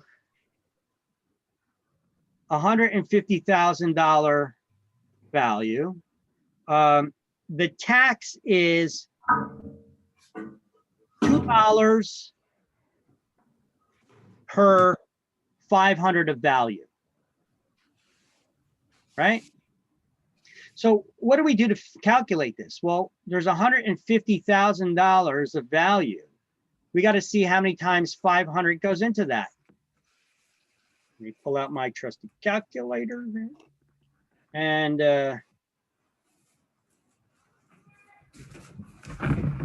150,000 divided by 500, it goes in 300 times. And it's $2 per 500, so times that by $2. 600. And the tax is $600. And that is for a $150,000 house. Okay, let's say that it is let's say it's a $200,000 house. Well, if it's a $200,000 house, you don't just jump to the next bracket where it says it's $3.35. The next bracket says it's $3.35 per $500 of value. And that is for the amounts between, that's for the amounts between 150,000 and 200,000. How much money is between 150 and 200,000? 50. 50,000. So if this is a $200,000 house, for the first 150,000, it's $2 per 500 of value. And then for the amounts within this bracket, see, you don't just jump to the second bracket to where it says 200,000 and do 200,000 divided by 500 times 335. Yes, For the first 150,000, it's $2 for $500. For the amount between here, the next 50,000, we divide it by 500. And that goes in 100 times $3.35. That's $335 plus the $600 from here, right? And it's $935 in RTF fee, RTF tax. That's how they calculate it. Now, if you want to start getting a little more realistic, what if it was, what if it's a $375,000 home? Well, you know what? Skip everything that we just went over here because you got to use the numbers on the right side of the chart. For the first $150,000, it's a higher amount. It's $2.90 the tax per $500. And then for the $150,000 to $200,000 range, it is $4, and it jumps up a lot to $4.25 per $500, and so on and so forth. I calculated it all, and for a $375,000 home, the realty transfer tax is $2,975. It's a lot of money the government's raking in for us not knowing where it's going every time a house is sold. Is that like, I mean, is that, what is it, a sales tax? I mean, what is that? It's a sales tax. The realty transfer fee. It's a sales tax that the seller has to pay when they sell their home. Ridiculous. Sons of guns, huh? Politicians. Yeah. When you start seeing that, you know, that kind of ticks you off a little bit. Well, look, I just showed you how to actually read this chart, which these numbers, sometimes they get updated because our politicians may raise those taxes from time to time. And if they do that, it's going to show on New Jersey's Treasury website. Let me see if I can pull it up on our website. What's the realty transfer tax? Is that has to be told to the seller because of the Real Estate Settlement Procedures Act, because of RESPA What, ahead of time, or is that just well, something that that's not a part of the loan. Yeah, okay. What was the one about that you have to bring all of the charges to the, like, everybody has to be aware of all the closing costs? Yeah, but those costs are not charges from the lender. Okay. Remember, the government's exempt from their own rules. Kind of screwed up. It sounds screwed up even to say it, right? Yeah. Where is that? Okay, so we have the general tax rates. I put a link up here. So here's some of the general tax rates that you could find by municipality, you know, or county, what the tax rates are in the different towns and all that stuff. But that's something a little bit different. If we're going to look up the realty transfer tax, you know what? I have to open up that the Word document that we have. Our link folder, our class links folder. We got that Word document. Let me just open that up. I do have a link in there to realty transfer tax calculator on the to a couple of them. I'm just going to open one up here for you guys so that you guys can see really quick. Because look, the price can vary depending on person's income, if they're disabled, or if they're collecting Social Security. That amount can vary. Waiting for Word to open up. It's updating something. I don't know. Come on, Word. Freaking Microsoft.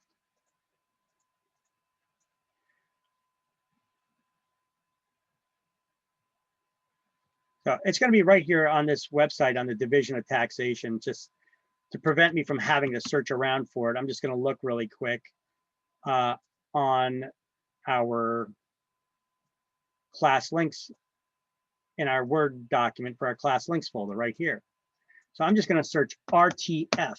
That's the Realty Transfer Fee Calculator, or you could no thing, or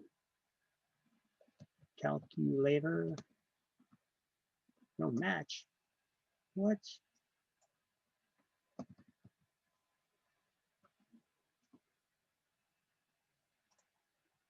Could have sworn I had it in there. Give me 1 second. Got it somewhere else saved. RTF.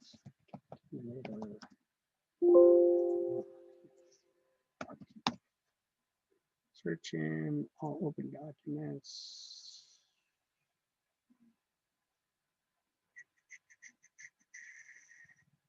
Here we go.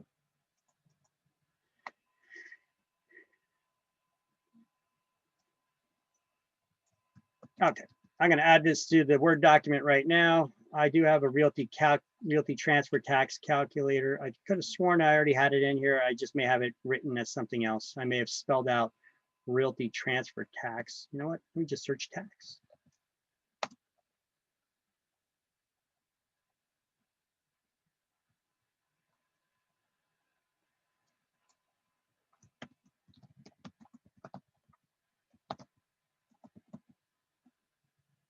Well, whatever. So anyway, in here, I'm going to add it towards the end. Or wherever taxes are.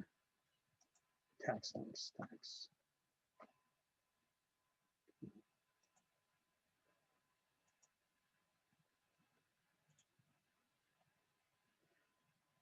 Tax appeal, property taxes. Okay, I'm gonna put in RTF, Realty Transfer Fee Calculator. Boom. And JRTF calculator. Okay. Here we go. So I got a link for it from the Union County Clerk's office. They have it on their website. So I'm going to open it up in the web browser now.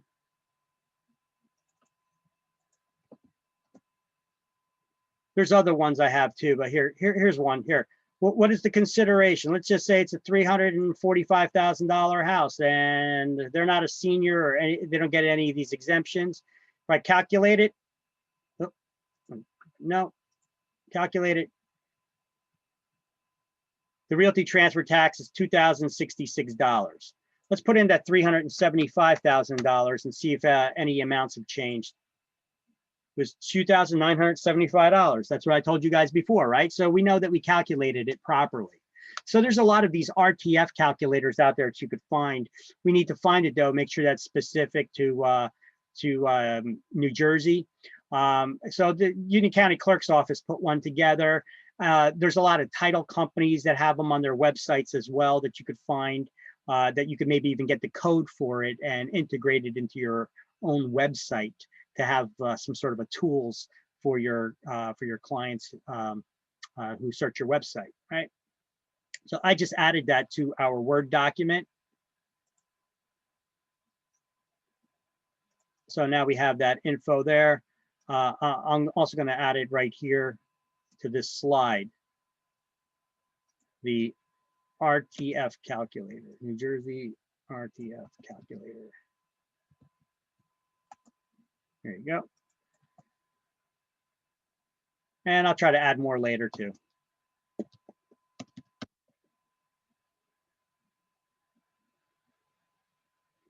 We also have, I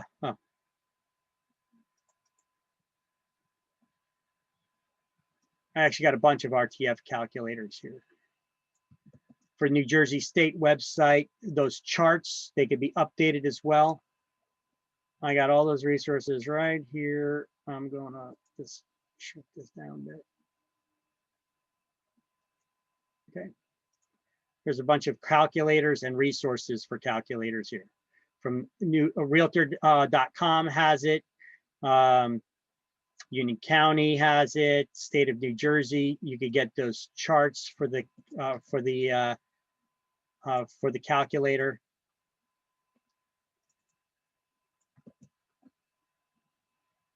But it's usually the closing agent that's going to do this. But if you should ever need this information, here's the law. Oh, here's the law for the realty transfer fee, what its purpose is, and how it's calculated. The fee schedules, the website, all that stuff. So let me just update that on our slideshow. We'll go to the slideshow and then we'll continue on. So RTF tax law and info. Boom, boom, and boom. Moving along.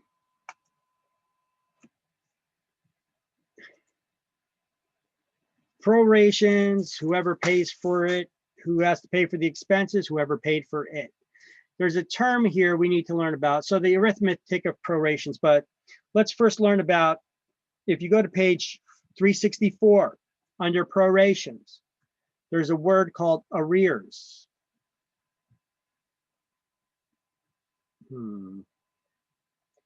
Page 364.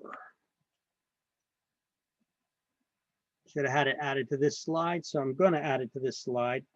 In prorations, there's a term called arrears.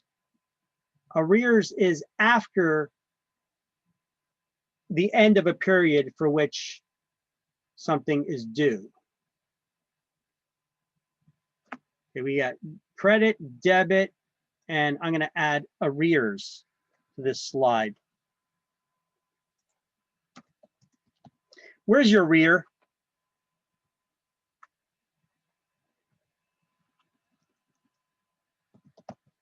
Your rear end, your rears, your rear, behind. at the end, right?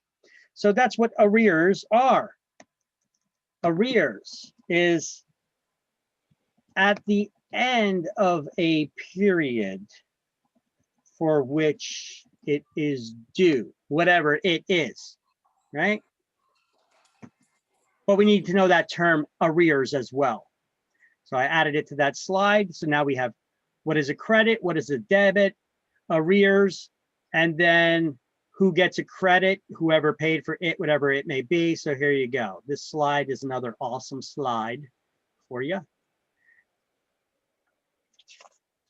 And so the proration of the math, how it works, well, the yearly charge is divided by based on a 360-day calendar year that assumes that every year has 30 months, 30 days in the month, so that you don't need to remember which months have more or less than 30 days. Is it a leap year? You know, how would they have questions on exams like that without giving you all that additional information? So we don't need to memorize that. And a lot of people don't know that unless you had a calendar in front of your face anyway, unless you went to one of those advanced kindergarten classes where they taught you that rhyme. Anybody know that rhyme? They want to sing it for us? 30 days of September, April, June, and November. All the rest is 31, except February alone. Is that the one? Yeah, that's the one. All right. You went to one of them advanced kindergartens. You know, schools in Linden weren't that great, apparently, because they never taught me that. Actually, I didn't go to kindergarten here. But anyway, yeah, they never taught me that. The kindergarten, wherever the heck it was that I went to kindergarten. There's another way to remember how many days are in a month as well. There's another little trick for this. If you don't remember the rhyme on how many days are in a month, there's another way to remember this.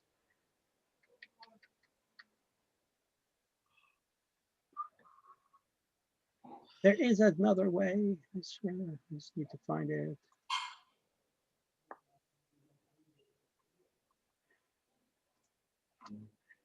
You can look at your knuckles, all right? And you could count the knuckles starting off with, you know, you got the knuckle and then the valley, the knuckle and then the valley. Make sure that when you go to the last knuckle, you count it twice before you start coming back again. So January, more than 30, February, less, you know, on, you know, and then you make sure that you bounce in that knuckle twice before you start working your way back again, okay? That's a way that you could remember if that day has more or less than 30 days in a month as well.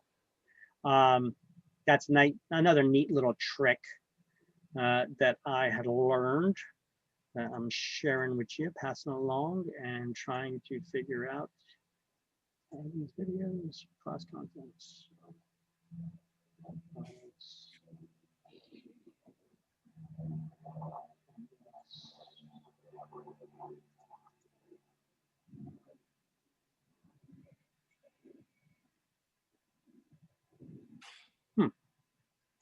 Well, if you don't have a calendar handy, you need to know how many days are in a month. And for exams, if you needed to know, but you shouldn't have to have that for exams, because I think on exams, they're going to base it on a 30-day calendar year. If they do, you don't need to worry about how many days are in the month.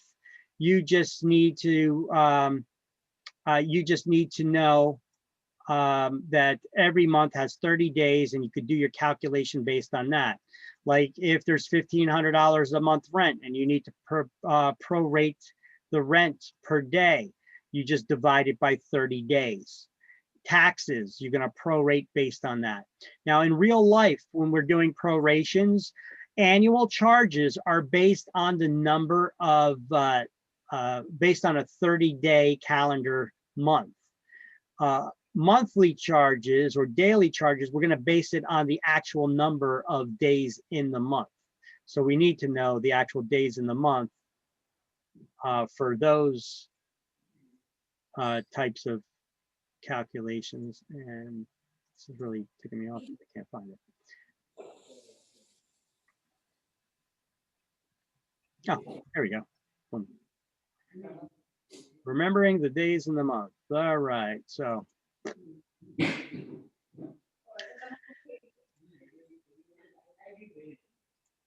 I know this is kind of kindergartenish stuff right here, but you know what? If you didn't learn it in kindergarten, it may be new to you.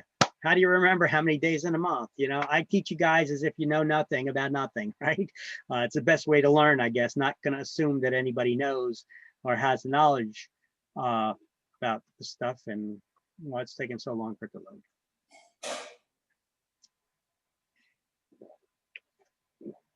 So you see the image in front of you? Everybody sees this?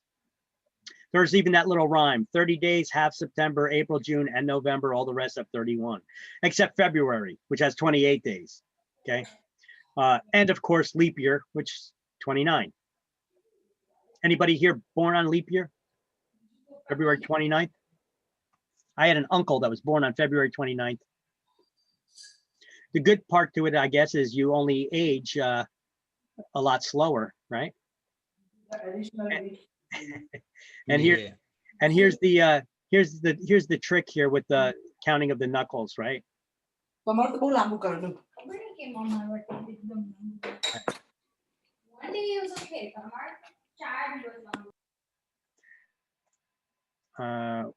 sorry, these are little song things that I put together, but I'm not going to have them. So here you go. Again, here's another way of looking at it with the knuckles, okay? To remember how many days are in a month. So we're going to do a math problem using prorations. Okay, who gets a credit at closing? Whoever paid for it. Our job as real estate agents too, at the closing. Let me give you guys some tips now. Ready?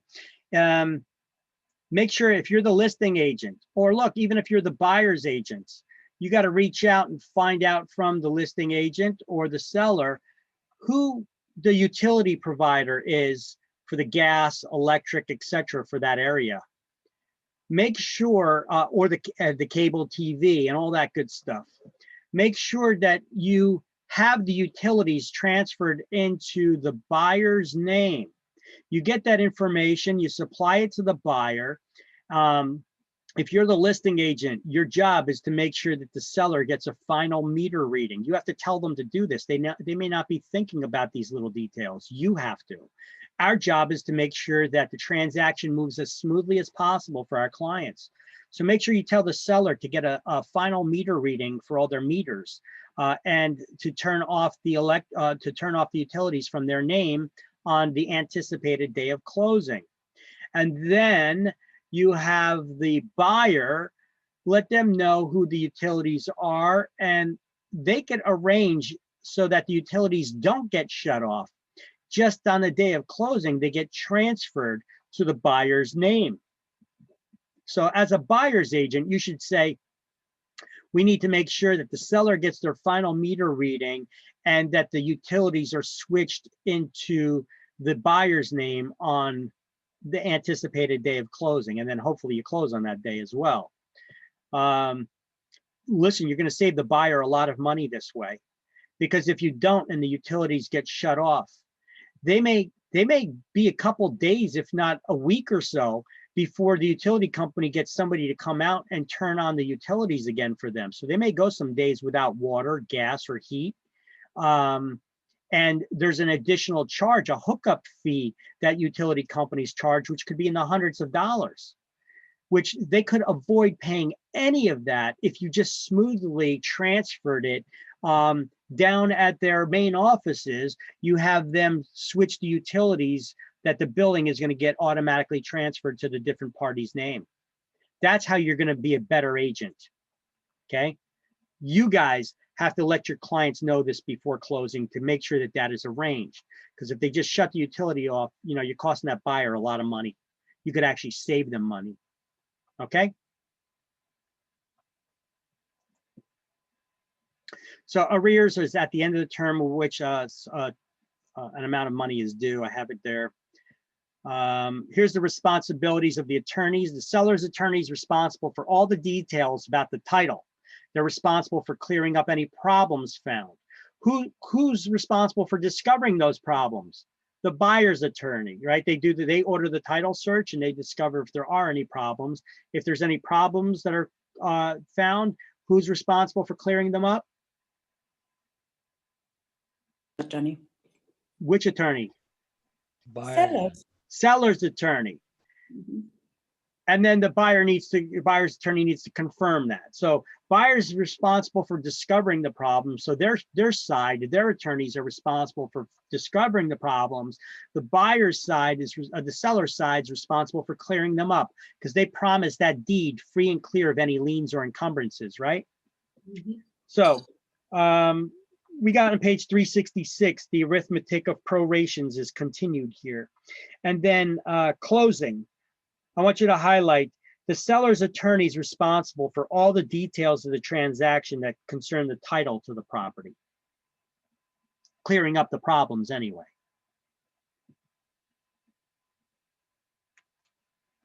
Remember, you got to collect your commissions at closing, and then you give them to your attorney because that check is going to be made.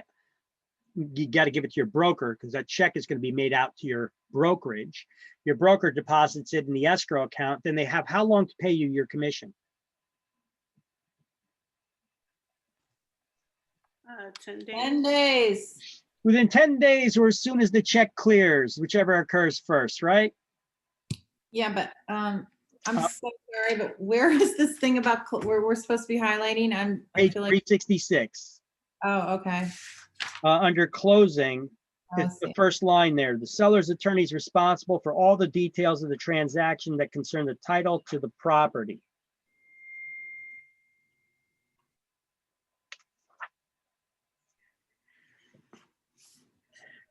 And all sales are reported to the IRS by the closing agent. That would be one of the side's attorneys or the title company. And look at that, that concludes that. So what we're gonna do is we're gonna do the key terms to review, and then we have a math problem to do, and then we're done.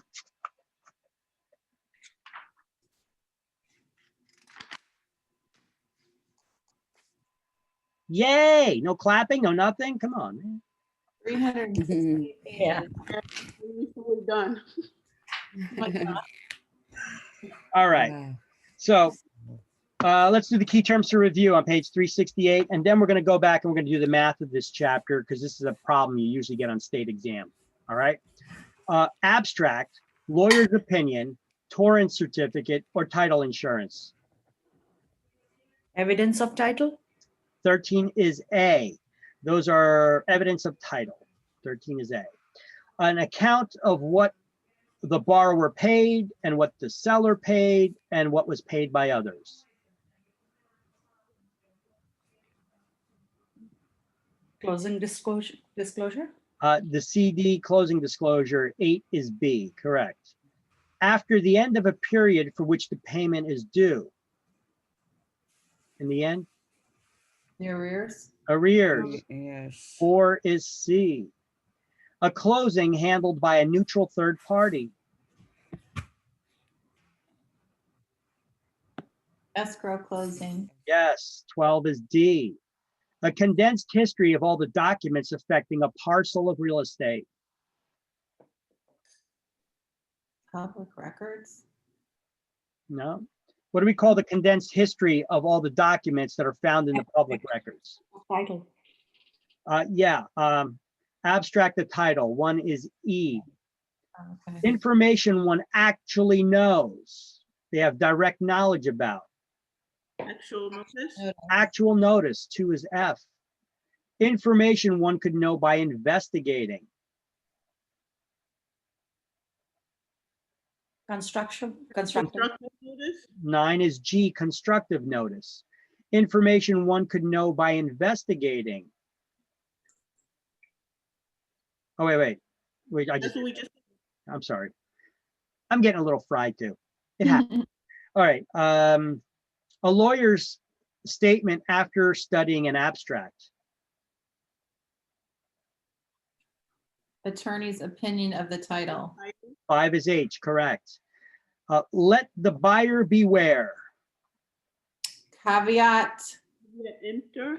Emptor. Caveat emptor, correct. That would be 6 is I. Money due and payable to one party at closing. What do we call that? money due and payable to somebody. Credit. Credit? Debit, Credit, credit, and it's credit, J. credit. And money that's owed by one party, that has to be paid by one party. Debit. It's a debit. Debit. So 11 is K. A sworn statement. Affidavit? 3 is Affidavit. L, the affidavit. A title traced from each owner to the following one. Chain of title? Chain of It is chain of title. 7 is M. Very good. A county's collection of documents relating to real estate. Public records? 16 is N, correct. Court action to remove a cloud on the title. Suit to quiet title. Yes, 19 is O, suit to quiet title. The company's guarantee of clear title. The Title title. Insurance company, 20 policy. is P, the title insurance policy, that's right. Federal law ensuring that the buyer and seller receive detailed accounting of funds at closing. Dread. TRID, 17 is Q. Tax due the state of New Jersey at closing. Realty transfer fee. No. 18 is R, realty transfer fee. Good or clear title free from defects. Marketable title. Marketable or merchantable title, 14 is S. Corrective distribution of future expenses. Proration. We call it Proration? prorations, 15 is T, that's right. And prohibits kickbacks. Section 8. Section 8, you should write, so 21 is U, but you should write next to 21, section 8, you should write of RESPA, because we know that there's also section 8 for rental housing subsidies. This is talking about RESPA section 8. And then we're going to do, what are we going to do? We're going to do some math. There we go. We're going to do the math of closing. And so I put together that math how-to study guide for everybody, if you recall. We pull that open.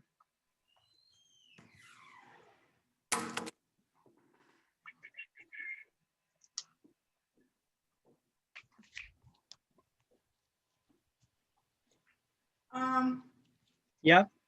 Wow, no, that's my daughter, sorry. Oh, sure.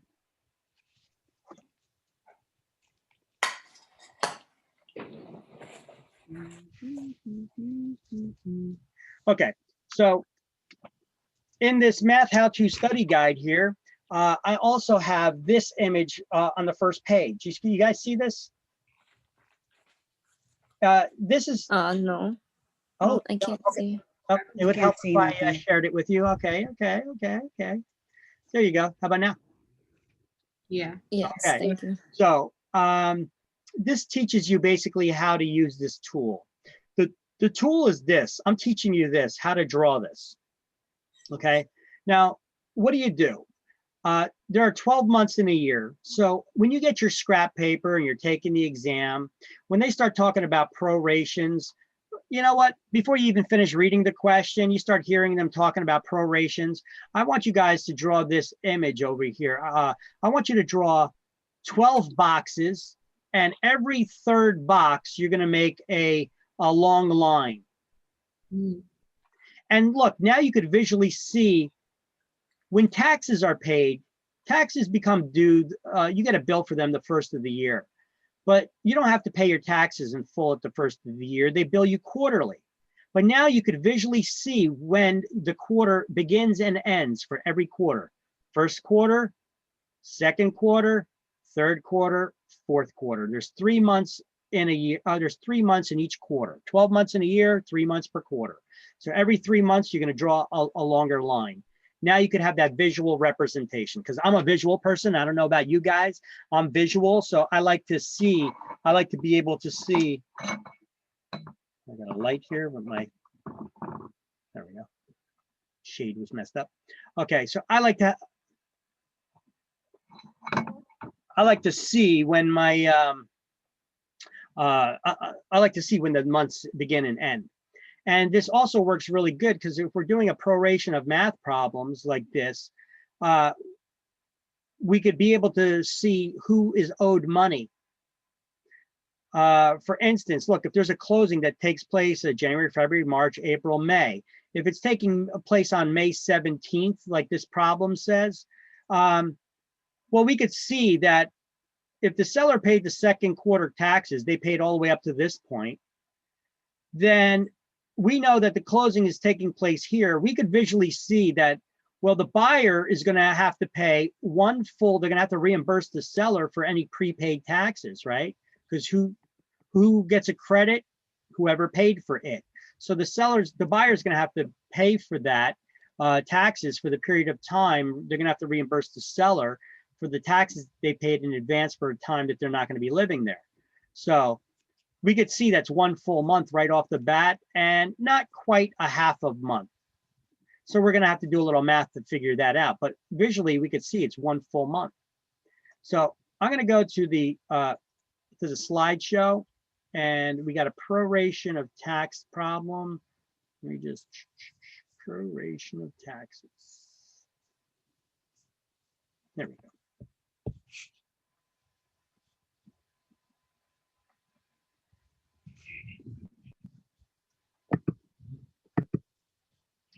All right, so you see, I drew this problem here.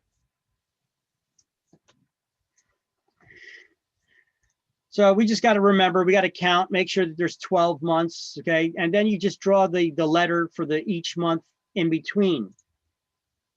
So I pull up a problem here for you. It states that that's supposed to be an if the taxes on a property for sale are $9,500, not per month. Wow, that's weird. Per year. It's a lot of taxes, $9,500 per month. If taxes for the property for sale are $9,500 per year, and the seller paid the second quarter taxes, and the closing takes place on, well, let's say the closing takes place on May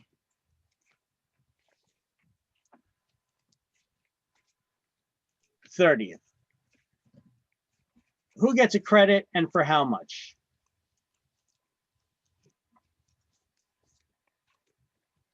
Well, the way that we're going to do this is if the taxes are $9,500 per year, I'm going to do this. I'm going to take that $9,500 per year. I'm going to take $9,500 per year, the taxes. And what we could do is we could either divide it by 360, or I like to do this. I like to divide it by 12 months. And that'll tell us that the taxes monthly are $791.66, and that is monthly per month. Yeah. Right? And then you could divide this by 30, or you could do the same thing again. You could do 9,500 per year, and you could divide it by a 360 calendar day year. And that'll give you $26.38 per diem. Per diem is another way of saying per day. Per diem. That's per day. Right? So now we have those figures.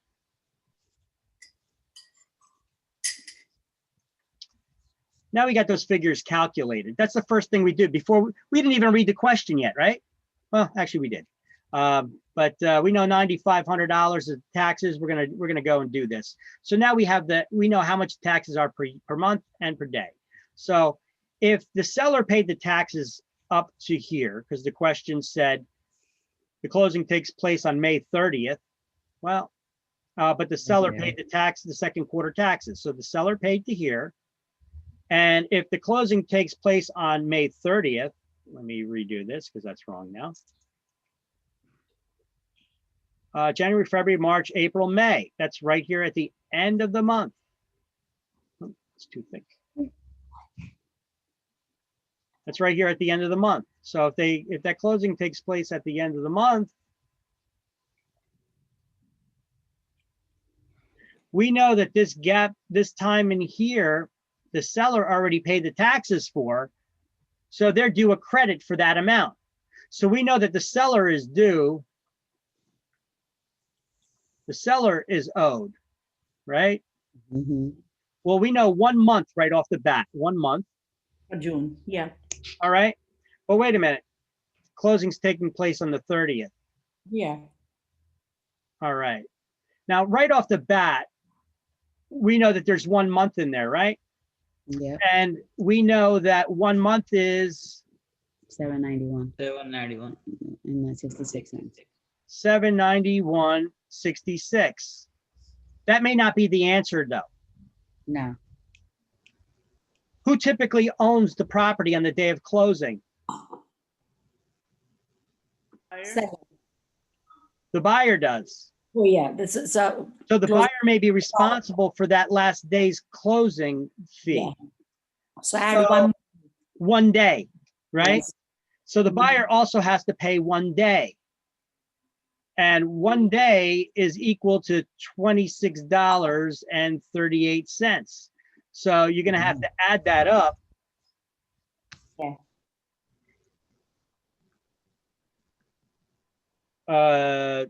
791.66 plus wow. 26.38. That's 818.04. And who gets that credit? Seller. The seller. The seller does. Okay, see, there was one little bit of a tricky part because if we just look at that graph, we just see 1 month. But remember that typically the buyer owns the property on the day of the closing. So if you have that, you got to look and see what the exam does though, because the exam may or may not charge the buyer for the day of closing. If you run 1 month and 791.66 options not available there as an answer, add that day's closing cost, and I bet you the answer will be there. Okay, let's do another one. And this will be we'll just do one more here so that you guys have it. And then I'm going to show you the trick on, because that math was real easy, wasn't it? Yeah. I'm going to show you how they make it hard. Because they do mess with you a little bit on state exam. All the questions. too. Of course they do, right? All right, so let's say that the closing is going to take place on May 17th, right over here. Let me not even put that in. Let's reword the question. So let's just say that the taxes on the property for sale are $9,500 per year. The seller paid the second quarter. And this case here that the closing is going to take place on May 17th. Who gets a credit and for how much? So you know what? I already got it worked out over here, but let's do this. So the seller paid the taxes for the second quarter. They paid up to here, right? Seller paid. But the closing is taking place just a little bit past the middle of the month. It's going to take place right here. So we see there's 1 full month, right? In that time in between, we see there's 1 full month. Yeah. Plus there's this little bit of time over here. So 1 month is equal to 791.66, right? Yeah. 791.66. And then over here, there's 30 days in a month. We're going to assume, we're going to base it on a 360-day calendar year, 30 days in a month. Closing's taking place on the 17th, so we're going to subtract 17 days. That's 13 days left in the month. But remember, the buyer's typically responsible for the day of the closing expense. So we're going to add that 1 day back in. So we're going to make it 14 days. You see how I'm writing it out so that you guys understand exactly what I'm doing here? Mm-hmm. So we're going to add now 14 days times the daily cost of $26.38 That gives $369.32. So that would be for 14 days, right? Yeah. So for 14 days expense, that's 369.32 plus the full month of 791.66, and you get 1160.98.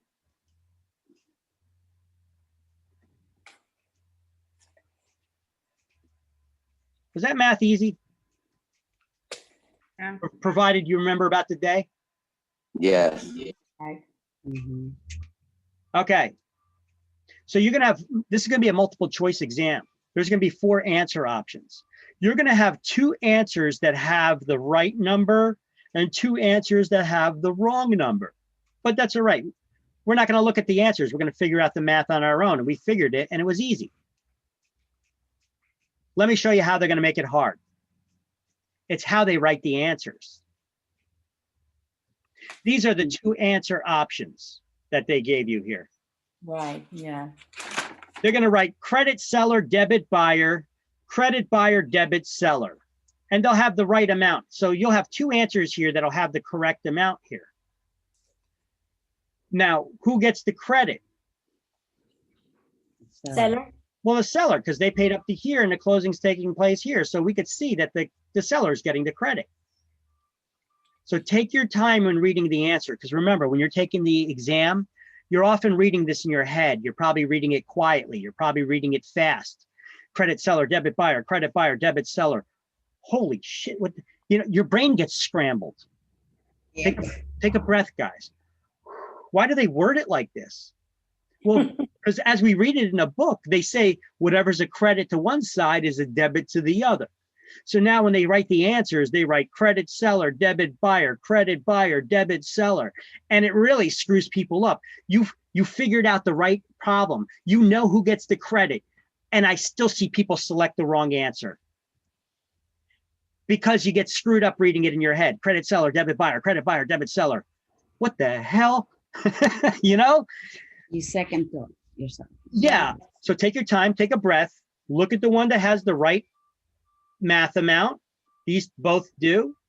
Then we know the seller gets the credit. So which one says the credit to the seller? Boom, this one, right? Boom. There's your answer. Can you show the whole board again? Because I gotta check some. Yeah. Sorry. Whoop, It's all right. wrong way. There we go. Okay, this is the way. I just did the math problem twice here. Okay, I have it broken down twice. That's why I have it there. Oh, do you need me to make this a little bit bigger here so you can read it? It's good. I just I don't know. I guess I get it. I don't know. I also have this on the Math How To Study Guide. I break it down step by step on how to do this. Okay. Mm-hmm. Are we gonna have it on in the video too? You're gonna add it today? Yeah, this is all in the video. I'm recording this right now still. Okay. So you guys are gonna have all of this on the video. Okay, so you can watch this video again to see how I did this step by step. And it's also in the Math How To Study Guide right here. I break it down for you, tell you exactly what I'm doing here, and I give you the math problem. I show you how they make it difficult, with those 2 math problem answer options. And I tell you, don't forget the day of the closing, try to add that in there. Okay, because typically the buyer owns the property in the day of closing, so they're responsible for the closing day expenses. And see, I got that all written down here too, right? So this is in that shared document folder on the Google Drive. It's titled Math Problems. Okay. And guess what, guys? We're done. You're done. Oh my God. Congratulations, guys. Congratulations, everybody. You're finished. You're done. Now it's just a matter of studying everything so that you remember this new language that you've learned, and the math and the terms and the forms of ownership and the laws. And yes, I know it's a lot. I know it's a lot. We learned a lot, but you guys understood it when I was explaining it. Now it's just a matter of you trying to remember it all, okay, and study that to remember, okay? So you guys are done. Study it up. Whenever you're ready, register for the school exam from the calendar page, and I'll enter you into the system, and then you could take it whenever you want. But give yourself a little time to study up right away, unless you've been studying all along and crashing on that. But I think a lot of you still need to study a little bit before you take it. So study up. Then you could take the exam. Don't wait too long. You wait too long, keep it while it's fresh in your head. Cram right now, study this stuff, review all of your notes, take that exam. Then you can move on to take the state exam. I'll send you, I enter you to the state system. The state is PSI, is the company that will give you the state exam. They're gonna email you they're going to send you an email that says, congratulations on completing your education requirement. Now they're going to give you the instructions on how to register for the state exam. You could either take it in person or online now as well, for the state exam. I'm also going to email you the completion certificate from the school, which you don't necessarily have to take it to the testing center. They shouldn't be asking because I put you in their system. But you could use that if for the future, if you ever need to get an education waiver in another state, you want to get licensed, you don't have to take the class again. You could show them your education certification from our school and get a waiver, use that to get the waiver. And I'm also going to email you instructions on fingerprinting, even though they were in chapter 1 or chapter 2 of the book. There's that link to the Real Estate Commission site. There's that form you need to print out. So you're going to get fingerprinted, take the state exam. When you get fingerprinted, you physically have to go to the center. They're going to give you the form you have to print out and take with you. Take that. Yeah. About fingerprinting. Yes. How long is that valid once you have taken it? I don't know, but typically fingerprinting is good for like 3 months. Oh, okay. All right. All right. So you go get fingerprinted. They're also going to give you what looks like a cash register receipt. Do not throw that away. You need to send that cash register looking receipt thing in along with the form that you're going to fill out once you have all the information. Because right now you may not know what broker you're going to work for. And on there, you have to fill out your broker's information. But when you pass the state exam, PSI is going to give you paperwork too, where your broker that you're going to eventually work for. After you fill out an employment agreement with them, they're going to sign there. The broker is going to sign with their license number and all that, that you certifying that you are now, they signed an employment agreement under them. So when you get your license, you're going to be working under that broker, okay? And then you have to sign that paperwork as well. And then you send all that paperwork into the state to get to the Real Estate Commission, which they'll have the address on the PSI's form for that. You're going to send in no personal checks, only a money order or a broker's check for $160 made out to the state treasurer of New Jersey to get your license for the first time. Okay. The state test is always taken in the centers, right? It cannot be taken. No, I just said they got it online now too. Oh, they got it online. Yeah, as of September, late September, I think they made it available online. Okay. Okay. Good to know. Any other questions for me? Are you guys good to go? Hey, feel free to reach out to me if you guys need something. I'm here for you guys, you know, even when you're working already and you got your license, you know, don't be afraid to say hi or stop by when we're reopened anyway. Yeah. Do you get my, I sent you the thing last night, but I didn't get anything back to take your school test. Did you see that? Hold on a second, I'm still recording.